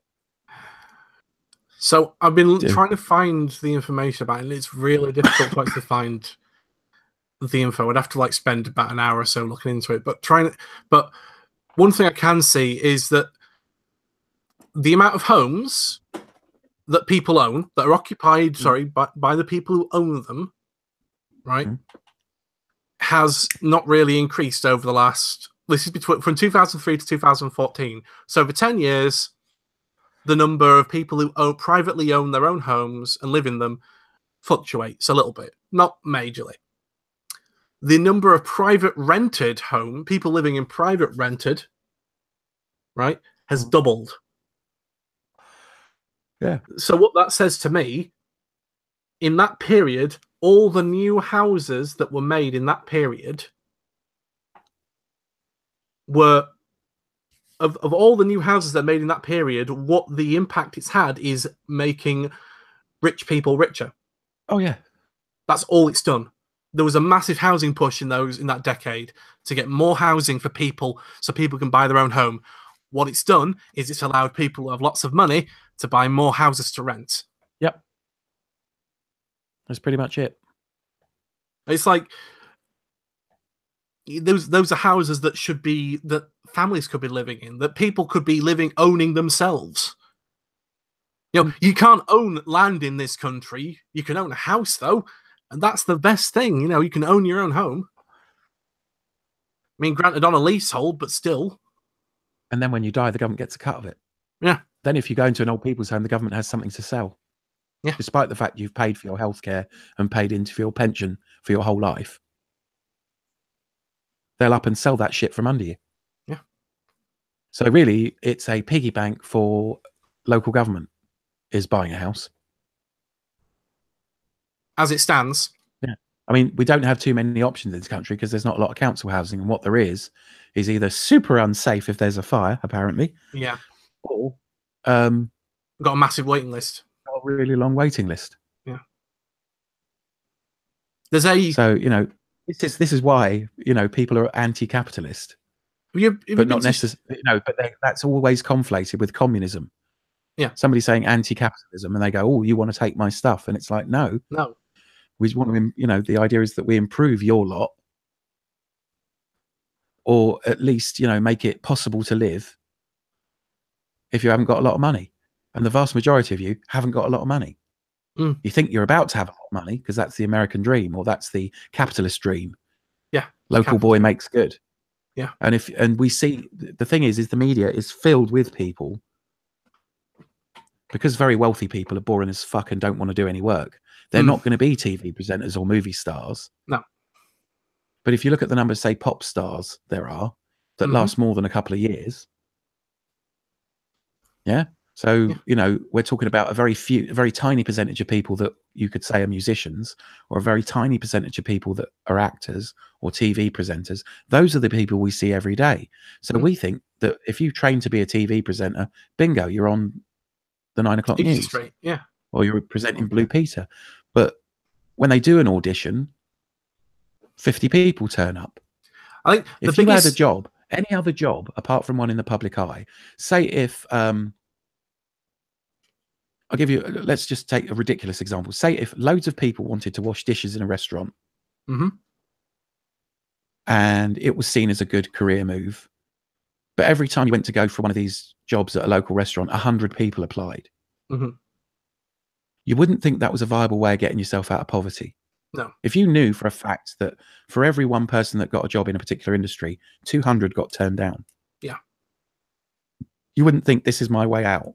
No. Yet we continually I mean, how many people apply to be on X Factor? That I was just about to say that. You just have to 1,000? watch an episode of the X Factor and see how many people are queuing that they spend. And then one person gets remembered out per year. Yeah. And then that one person fails to have a musical career. Yeah. Which says two things. One, we all think we're the lucky one. Against all logic and against all proof. Like, you see the proof that you're not going to win the X Factor by the sheer number of people that apply. Yeah. But you think, oh no, also, I could be that one. Scarily, though, those people are not pop stars. No. A musician is someone that learns to play their instrument, learns to write really good songs, spends years gigging at shitty little gigs, and then by the time somebody goes, oh yeah, this seems to be popular now, a record company will swoop in, give those people, in some cases, less than dole money. Yep. Charge them for everything. When you get a record contract, you get charged for all your recording costs out of your advance, and all your production costs, and all your touring costs. Yep. That's why you don't get a lot of money. That's why a lot of the real big bands don't make money on record sales. Yeah, if you want to support a band, buy a T-shirt. Yeah, buy a T-shirt. Or buy a record at a gig. Yeah, go to a gig and buy a T-shirt or a record there. You'll make money that way. They'll make money that way. The number of bands, even bands like, you know, huge bands of the past, like, say, Genesis or Dire Straits, when they run out of money, they don't say, then we had to produce another record. They say, then we had to go on tour for another 6 months. Yeah. Because even somewhat, you know, basically a band that is the headline act for a whole music corporation has to go on tour because that's the only way they get direct money from their album. Yeah. You know, so don't buy an album in HMV if you think, or a high street record store, if you think that supports the band. Go to a gig, buy a T-shirt. Because generally the merchandising percentage is much better. But then who wants to advertise which band they've been to see on a T-shirt? I personally don't. It's not really a rangery thing. No. But, you know, if you want to support musicians, find a small band that does stuff that you like and go to their gigs. Yeah. Buy music directly from them if you can. If you've got like a Bandcamp, buy the music directly from them. Yeah. But that you'll notice that most of the bands on Bandcamp you've never heard of because they're not being promoted, because they're not making a large amount of money for record stores. I think, like, no, it's gone. But yeah, no, this is again another facet of how capitalism is just like fucking everyone. But you know, it's like you remember bands like Oasis, but that was a major pickup from a major label. Yeah, it's presented to you as being this incredible thing. Oh, look, this massive success story. Oasis has done really well in the charts. And now when you buy that album, most of that money's just going directly to that corporation. Most of the money go to a corporation that you might not even know the name of. So yeah, buy directly from artists. You know, don't buy from super big corporations. Buy stuff secondhand. Yeah. You know, whether it's electronics equipment, if you can. I mean, one exception I'd say is the Raspberry Pi Foundation. Buy from them. Well, yeah. Because that money's going directly back into education, and it's a foundation rather than a corporation. Mm-hmm. I love Raspberry Pis. Raspberry Pis are really good. I now have 5 at this point in time. But yeah, so, you know, make stuff for yourself. Yeah. That's always good. If you want to take a look at how things can work without capitalism, I'd say you can have capitalism, but you need to keep a tight rein on it. Okay. The main thing about capitalism, it isn't an evil person right at the top of the pyramid doing free market capitalism. It's a bunch of executives that are working out how to make profit for their shareholders when a regulation gets taken away. We're talking about free market capitalism. Yeah, they're not. It's not a person. I know. Generally speaking, unless in the very rare case it is. I'm not even talking about a person. But it's generally almost an AI. It's a set of rules that are designed to make profit, that are just followed by people in that corporate structure. What I was saying is, if you want to have a look at something that is successful, that is outside of free market capitalism, I say capitalism entirely, the free software, the free software movement, like Linux, prime example. It's like the third most used operating system. You know, it's the whole Linux thing is the backbone of networks. Yeah, Apache runs the internet. Apache runs the internet, but on a Linux, on usually a Red Hat backbone. Yeah, but it's free. It's free open source, and it works. And you can download it. You can change it. You can make it better. If you make it better, Red Hat want to hear from you. You know, it's sort of like that's the whole thing. It's like it can work. Rugged. Everything can work. But the reasons, you know, that nobody wants to have a go at any other way is because everyone wants to make their own little bit of money, rather than thinking, what can make everyone happy and stable? What can make everything stable? It's like, how can I milk the most amount of money out? Do you remember when we were looking at the one laptop per child and going, yeah, that's a really good idea. It runs Linux and blah, blah, blah, blah, blah. And then a bunch of reps from Microsoft went over to Africa and said, oh, the rest of the world doesn't use Linux. Yeah. And so now they've got to use bribes to major African politicians. And then they went on stage going, oh, yeah, we'll just be still a third world country because we'll be using Linux. Yeah. And it's like, no, the rest of the internet runs on Linux. Windows uses Linux connections to actually access websites. It's free. It's massively well supported. It's robust. I mean, if you were creating a new government department, like an independent government department, why would you not use Linux? Yeah, all these major corporations, all these major government bits all use Windows, which is less secure, costs an absolute fortune per desk. Yeah. A corporate Windows license is a phenomenal amount of money. Christ knows what it is now. I remember ordering 20 Windows NT licenses, and they were like 300 quid a pop. Yep. So Christ knows what that was 20 years ago. So I shudder to think what a Windows license for a corporate Windows license is now. It's because it's this whole status quo thing, because that's the system. We don't want to rock the system. why should we change away from the system despite all the benefits it'll give us? And then people are always exploiting Windows. Yeah. People are hacking it. The NHS runs on Windows. Why? Mm-hmm. No way those people could have got into it if it was running Apache and a really good Linux distribution, despite the fact that you can make Linux look like Windows. Yeah. I mean, that's not to say that Linux doesn't have flaws and security vulnerabilities, etc. It's just they're a lot harder to get to than on Windows. Yeah, very much. I mean, a master hacker to get through a Linux machine. Yeah.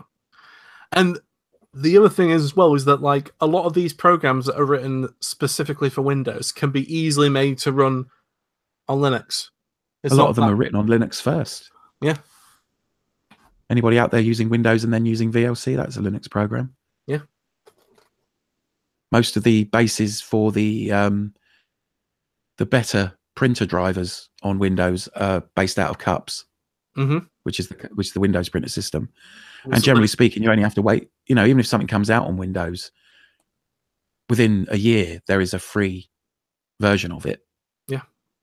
I mean, we haven't used it yet. We should be having a crack at it next week. But OBS is television studio software for Linux. Yeah. And it's free. Firefox was Linux only for a while. For a short time, like literally, I think it was when it was Phoenix. Yeah. That it was Linux only. So yeah. And they make money.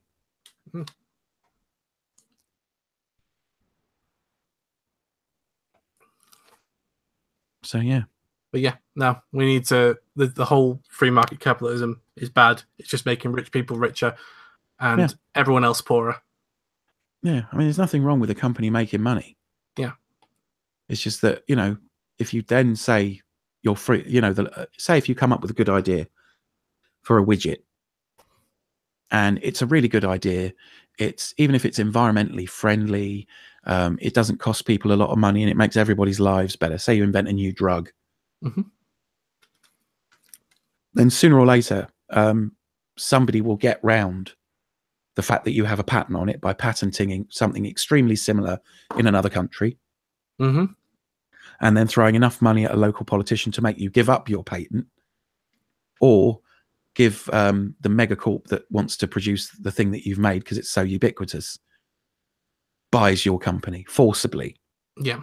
Or the government forces you to float your, with various punitive tax things, it becomes the only option to launch your company on the stock market. Then a government could be persuaded to allow electronic purchase the second your company goes on the market and buy you out that way. Yeah. All I have to do is buy all your shares, and once all your shares are gone, that's it. Yeah. Then as soon as somebody owns more than half the shares, they can tell you what to do. They can even buy a majority of your shares and then wait for some sort of ruling to come in that you can only own 25% of your company. Yeah. And then through various sub shells of companies buys little bits of the company that all vote in step with the mega corporation. And then they take away the fact that your project is ecologically sound. They add in harmful ingredients to your product. Because they're cheaper. Yeah. And they start making your product in sweatshops. And then they try and sue anybody that, even if you make it open source, they then claim a patent on it and then try and sue each of the people making that in their own country individually, or lean on those poorer governments with vast wages of money. And they'll do that shit. But not because there's an evil person at the head of it, but because the paperwork AI says you must make profit. And now this is not illegal. Yeah. And, and if you refuse to do something that's legal and will generate profits, you can be replaced from your position on the board of a company. With someone who's happy with doing the thing that's legal, but morally dubious. I think, willful attack on profits and stuff like that can be booted out. So even if there was a decent person at the head of that company, if they choose not to take advantage of a new deregulation that's happened because another mega corporation has lent on a senator or something, then you can be ousted from your own company. That's happened with Commodore loads of times. Yeah. Commodore, I can tell you, we're in the shit. Jack Tramiel basically booted everybody out of Commodore. Well, no, this is after Jack Tramiel. All right. Commodore was doing really badly, and then they got someone in as a CEO, and he turned that company around completely. And then they booted him out because he wasn't making as much profit as they would have liked. Got someone else in, and that other person crashed the company entirely whilst pocketing him a nice tidy packet for himself. Yeah. And who is it that offloaded a load of shares? That was Carillion, wasn't it? Yeah, Carillion. Got rid of a load of shares. And Intel, the guy at Intel. Yeah, that guy at Intel, yeah. Before Spectre and Meltdown. Yeah. Well, they came to light in June of last year. And then they sat on that until recently. Yeah. Which brings us to our first bit of reccomedia. Which is meltdownattack.com, which was sent to us by Kev, which is a link to the published white papers on the two viruses that will affect nearly every Intel chip. So, yeah, Intel stock's taking a pounding out of that.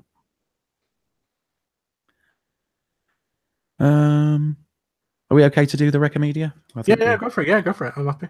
Okay, so I got a link from somebody that watches our stuff called Direct Current, who's never been in the IRC. Don't know who they are, but sent me some links to Max Brooks media. Okay. And Max Brooks is a ranger. Max Brooks is the goo. He's like the modern Robert Heinlein. So there are some links in the running order to a hurricane rehearsal drill, followed by the courage to champion creativity in the military, which was a talk delivered at West Point, of all places, which is really worth watching. I recommend that middle one. And also sent a link to cold weather manuals in English from the Norwegian Armed Forces, and they are really good. The Forsvaret manuals, and that's thanks to Direct Current. So thank you very much for that. I'm sorry it didn't feature. Some of this reccomedia is old, because I've like hoovered it together because people have been sending it to me even when we weren't broadcasting. Yeah. And I was trying to get my shit together and not be depressed about the world quite so much, because you get burnout every so often. You do, yeah. And it happened a lot quicker this time than it did before I went off grid. But I'm going to try it. But that's why I've set up the studio to be as easy to just jump in and just do something as possible. That's why we're trying this live stream for the Rangers Radio thing. Harlequin sent us an Australian manual for how to live off the land. It's a video from 1944. Oh, nice. And also a non-governmental licensing system called bipcot.org. It's a free license like Creative Commons, but forbids government usage. Nice.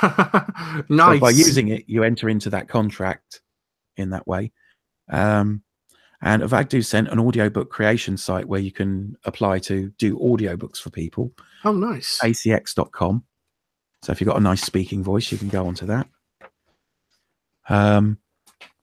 And he also sent us an article about co-living, which is happening in London, which is like shared dormitory housing. And these are young professionals. These are people that supposedly earning a good wage, can't afford to rent somewhere to live, let alone buy. And Avagdu sent us the Last Bastille podcast link, which is via WordPress, and the Vonu podcast. I think I'm listening to one of the Last Bastille podcasts. That's a bit more libertarian, but Avagdu spent years going into it, so I think he knows his shit.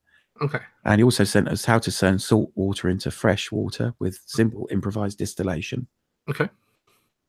Harlequin sent us an animated Blade Runner prequel. Oh, wow. Which is bloody good. And a link to the armed left-wing armed site. And Reccomedia sent a YouTube link to the Philosophy of Fallout, the Punisher Netflix trailer. And I like the Punisher. I must admit, I've got a super soft spot as a superhero, but he's not. He's like blue-collar Batman. Yeah. But probably a bit more violent and kills people. Millennials in the Workplace, which I haven't watched, but I should. Chaos Bunny sent us the Great 78 Project, which is an archive.org project to digitize old out of copyright 78 records. Oh, wow. There's a Delectron update, a teardown channel.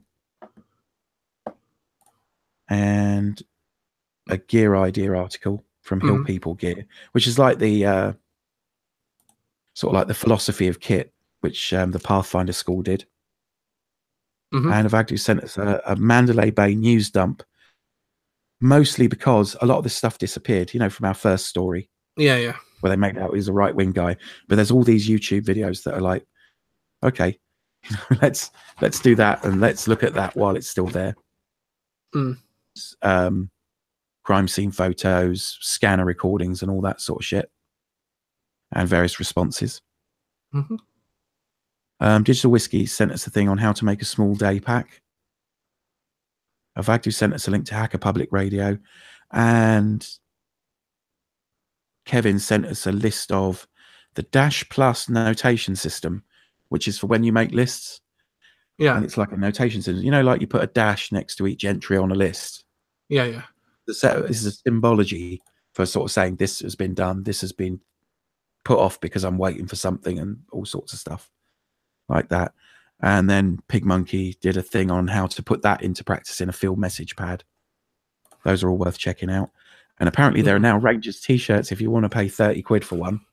I can't remember who's bought one. I think it might be Digital Whiskey's bought one. So there is an official Rangers t-shirt out there. Nothing to do with me. But then again, I did say, if you want Rangers merch, make it. Yeah. Although I would put this out to anybody that listens. Would you be interested in, if I say got a whole bunch of woven patches got together, minor funding for me, basically, to continue having as much time off as I do? Because my job, I don't do very many hours, and the job is undemanding, but it means I can do this. And it means I can spend my days doing videos, because I don't work during the day, during the week. I work in the evenings.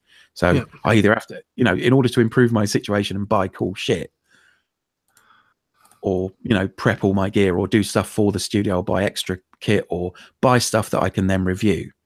Would you be interested in buying woven patches? Not you, Graafen, but the listenership.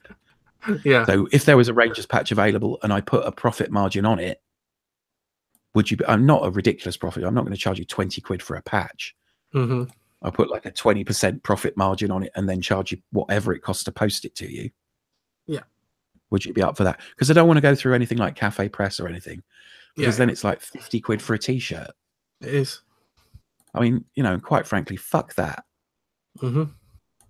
That's no, and I'd get like 12 pence. Yeah. And then they wouldn't give me that 12 pence until I'd made it up to 100 quid. So it's never, you'd never see anything. And people would be, loyally buying your merchandise, and you wouldn't be getting a bean out of it, which seems pointless. So I'm quite happy to go to a patch company, order a load of woven morale patches, and send those out, or give them to people when I see them, or things like that. But, that would be a possible income stream for the chat. I mean, mostly for the channel, because let's face it, the majority of stuff I buy is videoable. The stuff I want to play with and build is the sort of thing I'd show you how to make. So, it's like funding for progressing the channel. So, yeah, so there are Rangers t-shirts. And Harlequin also sent us a link to the Ashley Book of Knots, which is on archive.org, which is always good to know more knots. Yeah. So that's our recommendation. And I will be setting up a Patreon thing. I can't see me producing media that's only available to Patreon users. Well, really, I don't think there's enough. I mean, we're so behind the scenes as it is. Yeah. I can't show you behind the scenes of the studio. You've already seen it. I've only got to tilt the camera 2 degrees in one direction and you can see my house. There's no behind. There isn't this magic of Rangers Radio happening. How did he do that special effect? How did he make that, that dinosaur or the giant robot appear in his street? I don't think we'll ever be doing that. Not unless it becomes so easy I can do it. Yeah. So Patreon going up. Avagdu's already funneling me about $15 a month, which is much appreciated, and did pay for the slider, which I haven't used yet for anything Rangers TV. And I think the next lot will probably go into the big hole in my budget caused by buying so much spray paint. Yeah. And nearly dying of emphysema while I was doing it. Yeah, they really are right. You do need a well-ventilated room. Poorly ventilated room, bad place to spray paint things. Mistakes are good to learn from too. Yeah. But yeah, so there will be, when you read the thing, there will be a Patreon link. I will mention it. You know, if you like the video as well, and this does make a difference to your demographic and how many people get suggested the Rangers stuff, please click on like. If you see a video, I know it's a really stupid thing, but it does make a difference to whether it pops up in someone's queue that's just looking at similar stuff. Yeah. And given that we try and promote stuff that will either make you better educated or more resilient to people fucking with you, you know, it's worthwhile to get it to someone that's never seen it before. So if you click on like, or you know, or you haven't subscribed, if you do click on subscribe, then it raises it, and then somebody that really needs this information or just needs to hear a podcast by people that aren't transphobic or homophobic or racist, and just think, where are there some sensible people that I can just chill out and listen to on the way to work, and that will just, you know, prevent me from falling into a pit of despair because everybody seems to be like arseholes. You know, if you're listening to this, come into the IRC, click on, you know, raise the profile of it so more people get to it. Is all. I'm not shilling for likes. I don't give a shit. I don't want to. God, imagine. I wouldn't want to become the next Jake Paul. Definitely. What the fuck has happened to that person? I don't want to. I don't want to be shilling for likes and that. But I am going to mention it because it makes a difference to whether somebody that could really do with the information can get to it. Which is the reason we started doing it. Whether it's helping anybody, I think it does. Yeah. There's a good few relationships that have formed out of Rangers Radio now. So, and that's out of a tiny user base. Yeah. So people have connected with other people, you know, marriages have happened, you know, get with the program, help out, click on like, subscribe if you're not subscribed. Like, comment and subscribe. Yeah. Oh, and comment. I love reading comments. It's so rare at the moment. Yeah. You can guarantee for at least the next 6 months, I will read every last fucking comment and probably respond. You know, how many YouTube channels can do that? I've got a lot of time on my hands. So, yeah. I'm going to start cheating as well. I'm going to start sucking up to other sort of like left-wing channels and stuff. Trying to figure out how to get as popular as you are. You know, I would absolutely love to get to a point, it would be funny as anything, to quit my crappy job. Yeah. Just because of YouTube. That would be pretty cool. You know, and then go, right, you know, let's up it.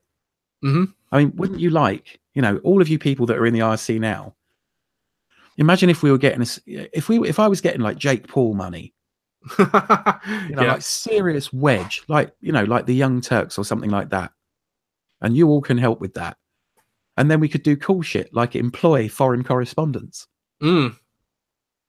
I don't really want to live anywhere other than I'm living now. Yeah. I'm quite happy to make do with the amount of income I've got right now and then just put out a video a day, like a 20-minute, half an hour video every day with a long discussion program a couple of times a week.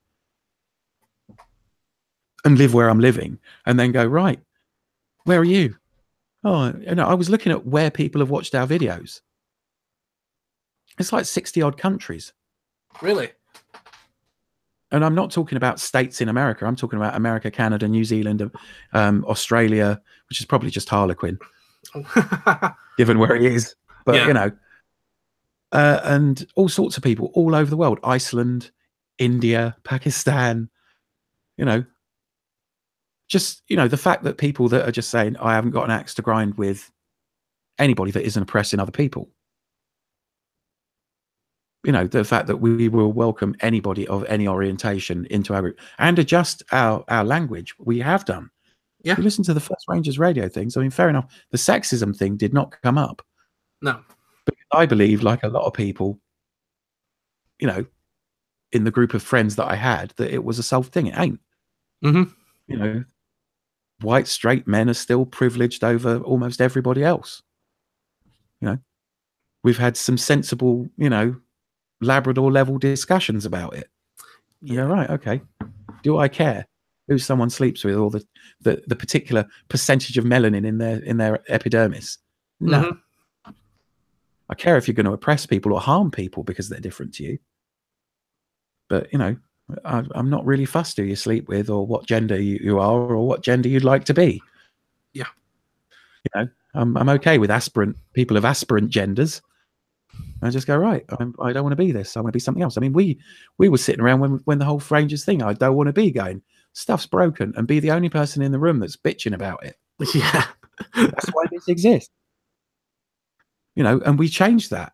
We changed ourselves. Mm-hmm. You know, I want to be a radio presenter. Well, check it out, people. It didn't take a lot of effort. It takes time. Yeah. It doesn't take a lot of money or effort. Other people went and built shit for us. Oh, here's YouTube live stream. Well, thank you very much. I'll take complete fucking advantage of that. You should check out Dick Coughlin. If you think our setup's amateurish, Bill Coughlin just literally, I think he plugs his phone into his laptop or some shit.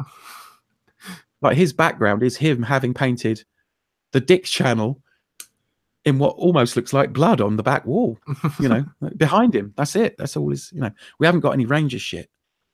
So if you're out there watching this, or you do watch this, I was tempted to put some big Rangers skulls on the two big screens and put something behind me here that maybe displays the Rangers logo. And I was even tempted to spray paint it on the back of this, on the back of the filing cabinet that makes up the desk. Yeah. This desk here, this is just a piece of MDF I found that's Velcroed to the top of a filing cabinet on one side. You know, get your arts and crafts material, guys. I want money from, I plug Velcro all the time. I want money from you, Velcro Corporation. The 2-inch Velcro, man, you can hang toolboxes on walls. It's scary stuff. This episode ever use it for bondage Radio, play. sponsored by Velcro. Yeah. Don't ever use Velcro for bondage playing in case the other person has a heart attack. No, Velcro is impossible to get out of. I like, this table is held up, all the weight on this table. The only bend in it is because the piece of wood bends. It's lethal stuff. It's brilliant. That's what I'll be spending my Patreon money on. Spray paint and Velcro. And glue sticks. Hot glue guns are fucking awesome. Hot glue guns are fantastic. You can do loads of stuff. And I want a new soldering iron because my one's shit.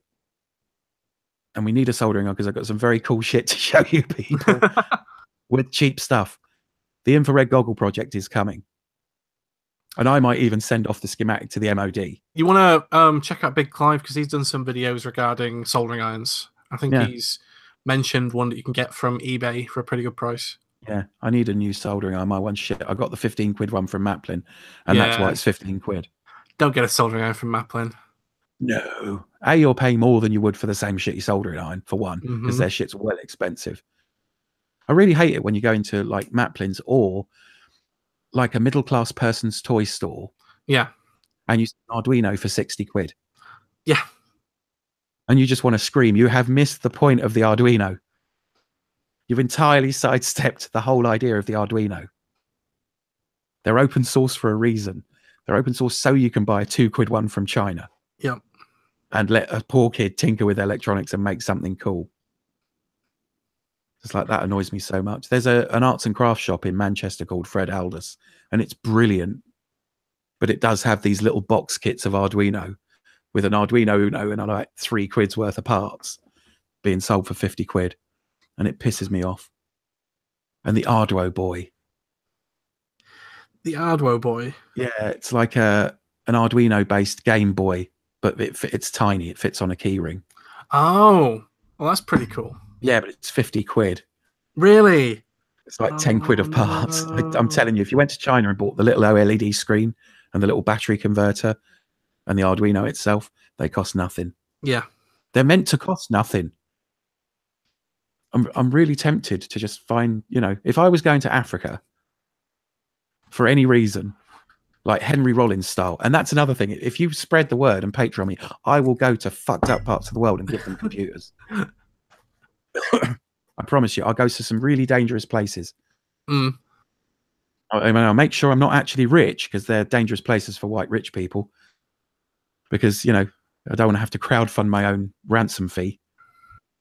You'll have to email the people ransoming me saying, no, he's got fuck all. Here are pictures of his flat. He lives in a shithole. But, you know, outside of that, I'd love to go somewhere like with skin and just hand these things out. Just go, now make cool shit. We should be giving those things away to school children.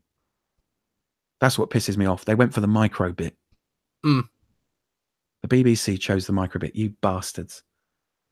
You had a perfectly good option that was way better, that did everything the micro bit does for a quarter of the price. You fucking idiots. Same as the BBC micro. Yeah. In the 80s. You bastards. You could have gone with the ZX81. For all the shit they did on the micro program, all of those programs would have worked with the ZX81. The BBC micro thing never did anything more complicated than a 1K computer could handle. Yeah. Ever. In its whole run, all of the programs they showed would have been just as good on a ZX81. Yeah. Which was, at one point, it was a tenth of the price of the BBC. A tenth.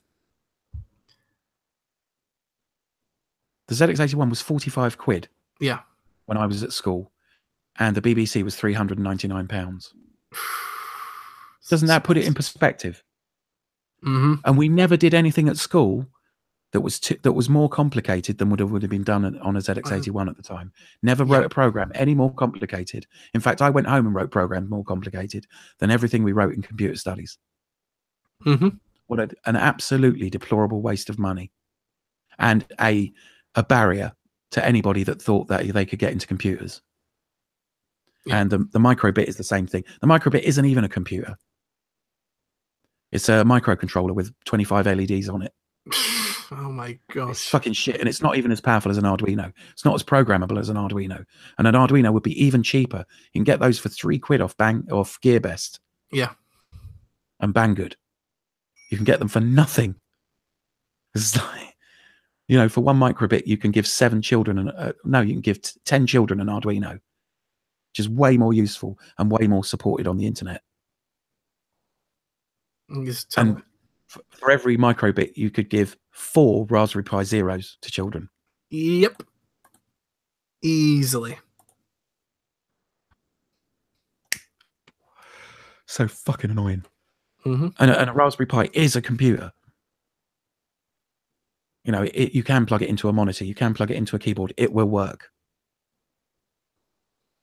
You know, straight out of the gate. And the power supply unit is a USB cable. You know, I'm so glad Raspberry Pi is a foundation rather than a company, because they can make a sensible decision without some pillock going, oh, but we won't make as much money. Yeah. And all these Raspberry Pi kits, that's starting to annoy me. Have you seen the Kano kit? It's a Raspberry Pi kit that doesn't come with a monitor, comes with a keyboard and a Raspberry Pi and all the various connectors to hook it all up. And it's like 100 quid. Yeah. That's seriously profiteering. And the Pi Top is about the right money. Yeah. But it's still more expensive than it needs to be. Anyway. Rant over. I'm a bit of a fan of accessible computing, because it just wasn't accessible to me when I was a kid. And when I was about 7, I'd have given my right arm for a computer. Yeah, same. Well, I did. I got a computer in the end, but, you know, I was like, wow, when was I? It was 90. Hang on, I'll have to check this up.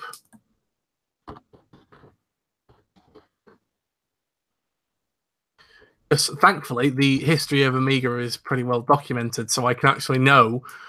I know what particular year I got my Amiga 500 by what pack it was in. And what short period that pack was out. I think mine was probably about Christmas 1990 is when I got mine. So I was 7 years old. Yeah, I think I got mine in 1989. Because of where I was living when I bought it. And that was 400 quid back in 89. So that's a lot more money now, because you couldn't buy a PC. You know, LGR just did a great video. Oh, if you're bored, check out LGR, Lazy Game Reviews. He's really, really personable, and he does some great histories and stuff. But he recently did a build of a £17,000 computer. Yeah. From 1987, and it shows you what like 17 grand's worth of computer looks like. And it was a lot. It was beyond the dreams of anybody with a normal job. So, do you want to have a guess how much that 400 quid? Well, you said it was an Amiga, wasn't it, that you got? Yeah. So, how much your 400 quid Amiga in 1989? How much do you think it would have cost in 2016? Oh, let's see. Probably around £1,000. Yes, so close. 913. So, inflation, the cost of things, has more than doubled in well, I suppose, to be fair, it is nearly 30 years. Yeah. let's be fair. It's a long time ago. It's a long time ago, yeah. But now, I mean, can you do it backwards as well? Can you do that calculation backwards? We can try. £5 in today's money would be. Yeah, I can try. 5 quid back in what, 1989? Yeah. £2.19. Yeah, so that's how much a Raspberry Pi Zero would cost you in 1989. Yeah. About the cost of a packet of cigarettes, which is so. Yeah. We need to do one of the, see if we can do a live stream on a Raspberry Pi. Mm-hmm. At some point, see if we can hook that up. I think that'll be a bit more tricky. I don't know. This is all done out of YouTube. All the handling it is just YouTube. So if you can access a camera and access YouTube, I wonder if it'll pick up the Raspberry Pi camera. Mm-hmm. It's pretty cool. Because you get to select which camera you want to use, which was a tricky bit when I was setting this up. You can select any camera that's available. It automatically does that for you, and all the microphones and stuff. So, I mean, you even get some good feedback. I mean, I really like it. I mean, Google are a big company, and they are one of the megacorps, but the microphone levels is just a really handy thing to have on the live stream. It is. It is really cool. I'm liking it. Anyway, so that's that. We're kind of we're into waffle territory now. Yeah, we are into waffle territory, so probably need to end the live stream at something. So, Izixia. So that's weird. Oh. So who's that? That must be someone who knows who I am. On the live stream, look, you see, this is the power of it. It doesn't give you a timestamp though, so it could have been like 10 minutes ago. What, is this in IRC? Yeah, no, this is in the live chat. Oh, I can't even see the live chat. Oh no, I've got another window open with the live chat running. Oh, sorry, I'm only seeing group chat, aren't I? Yeah. What did they say? I just said, hi, Zach, how are you doing? I don't think it's any secret now that that's my first name. So. Well, yeah. And it's someone that knows how I spell my first name, which is very weird. Yeah, because you don't spell it, yeah. So who is that? Answers in a postcard. Anyway, as always, our website is rangers.com, R4nger5.com. Yes. We haven't updated it. I can't remember who was looking after it or who's got access to it because it hasn't been updated in a while. So whoever that is, possibly Kev, we need it updating, or I need access to it. If you want to send any links or anything like that, or any news stories, it's v4v@earthling.net. And obviously, if you're watching this, you've found Rangers Tube. So yeah. So is there anything else you wanted to talk about today, or are we going to save it up for the next episode? We should save it for the next episode, yep. Well, since it's so easy for me to do, I literally just sit down in this chair now. There's a whole corner of the room that I don't touch, apart from maybe move the lights or the screens out of the way. So the total setup time is about 4 minutes. Yeah. So that takes out a long thing, and and it's now streaming, so I don't have to upload it. Mm-hmm. It's pretty good. Yeah. So thanks very much for co-hosting today. Hopefully, are you up for it next week? Yeah, you're damn right. I'll be around at your place anyway. Is that next week? Okay. It is. I need to look at my schedule. My schedule, I think, for next week has changed. It is next week now. because we've just started a new week. Right. Okay, so when I stop broadcasting, we'll have a chat and I'll look up the relevant things because we may need to change the days, and I know that's short notice. Well, I've got the whole week off, so it's not a problem. Yeah. Okay, as long as you're flexible. Anyway, thank you very much for having watched this. This is our new format. Thank you, friends. As we said earlier, like, comment, and subscribe. But do comment. Let us know how this version of it's going. Yes, definitely. I think I'm pretty happy with how it looks. It's certainly more cool looking than it's ever been. Yes. For a Rangers radio thing, and certainly better tech, and less technical issues halfway through or things falling over. So it's always getting better. Not down to our effort, just shit cheats keeps getting easier to do. Yeah. So do let us know. And if you've got any ideas about what you'd like us to discuss or bring up or give our take on, that's what the comments thing is for, and we'll take note of all those comments. Yeah. So we're listening. Do tell. Yeah, so thank you, and take care of yourself out there, tool users. There's a lot of non-tool users about that through their stupidity or inaction will fuck up your day. So pay attention. Take care. I really want a high-vis vest that just says tool user, like it's an emergency service or something. Just to insult everybody else. I mean, it's a bit like saying having a bigoted rant about stupid people. Yeah. Everybody goes quiet because they're not sure if you consider them stupid. But the tool user thing would say that I assume that you're fucking useless. I just think a high-vis vest. I've got a high-vis jacket. I'm going to see if I can get a tool user thing to go over the back. Ah, nice. Like paramedic or police, tool user. What's the problem here? You're clearly too stupid to live. Okay, so that's it from us, the Rangers team. Thank you to Graafen. And you've been Graafen. I've been V. Yep. So don't have nightmares about stupid people. Keep them peeled. You're gonna have to get a jingle machine. I think I'm gonna have to set something up to play little jingles. Play the end of Crime Watch or something, or Police 5. I don't know if you remember that. That's from ages ago. That's regional television at its best. No, I don't. With Shaw Taylor, the original Crime Stoppers. But yeah, okay. Take care, everybody, and good night wherever you are.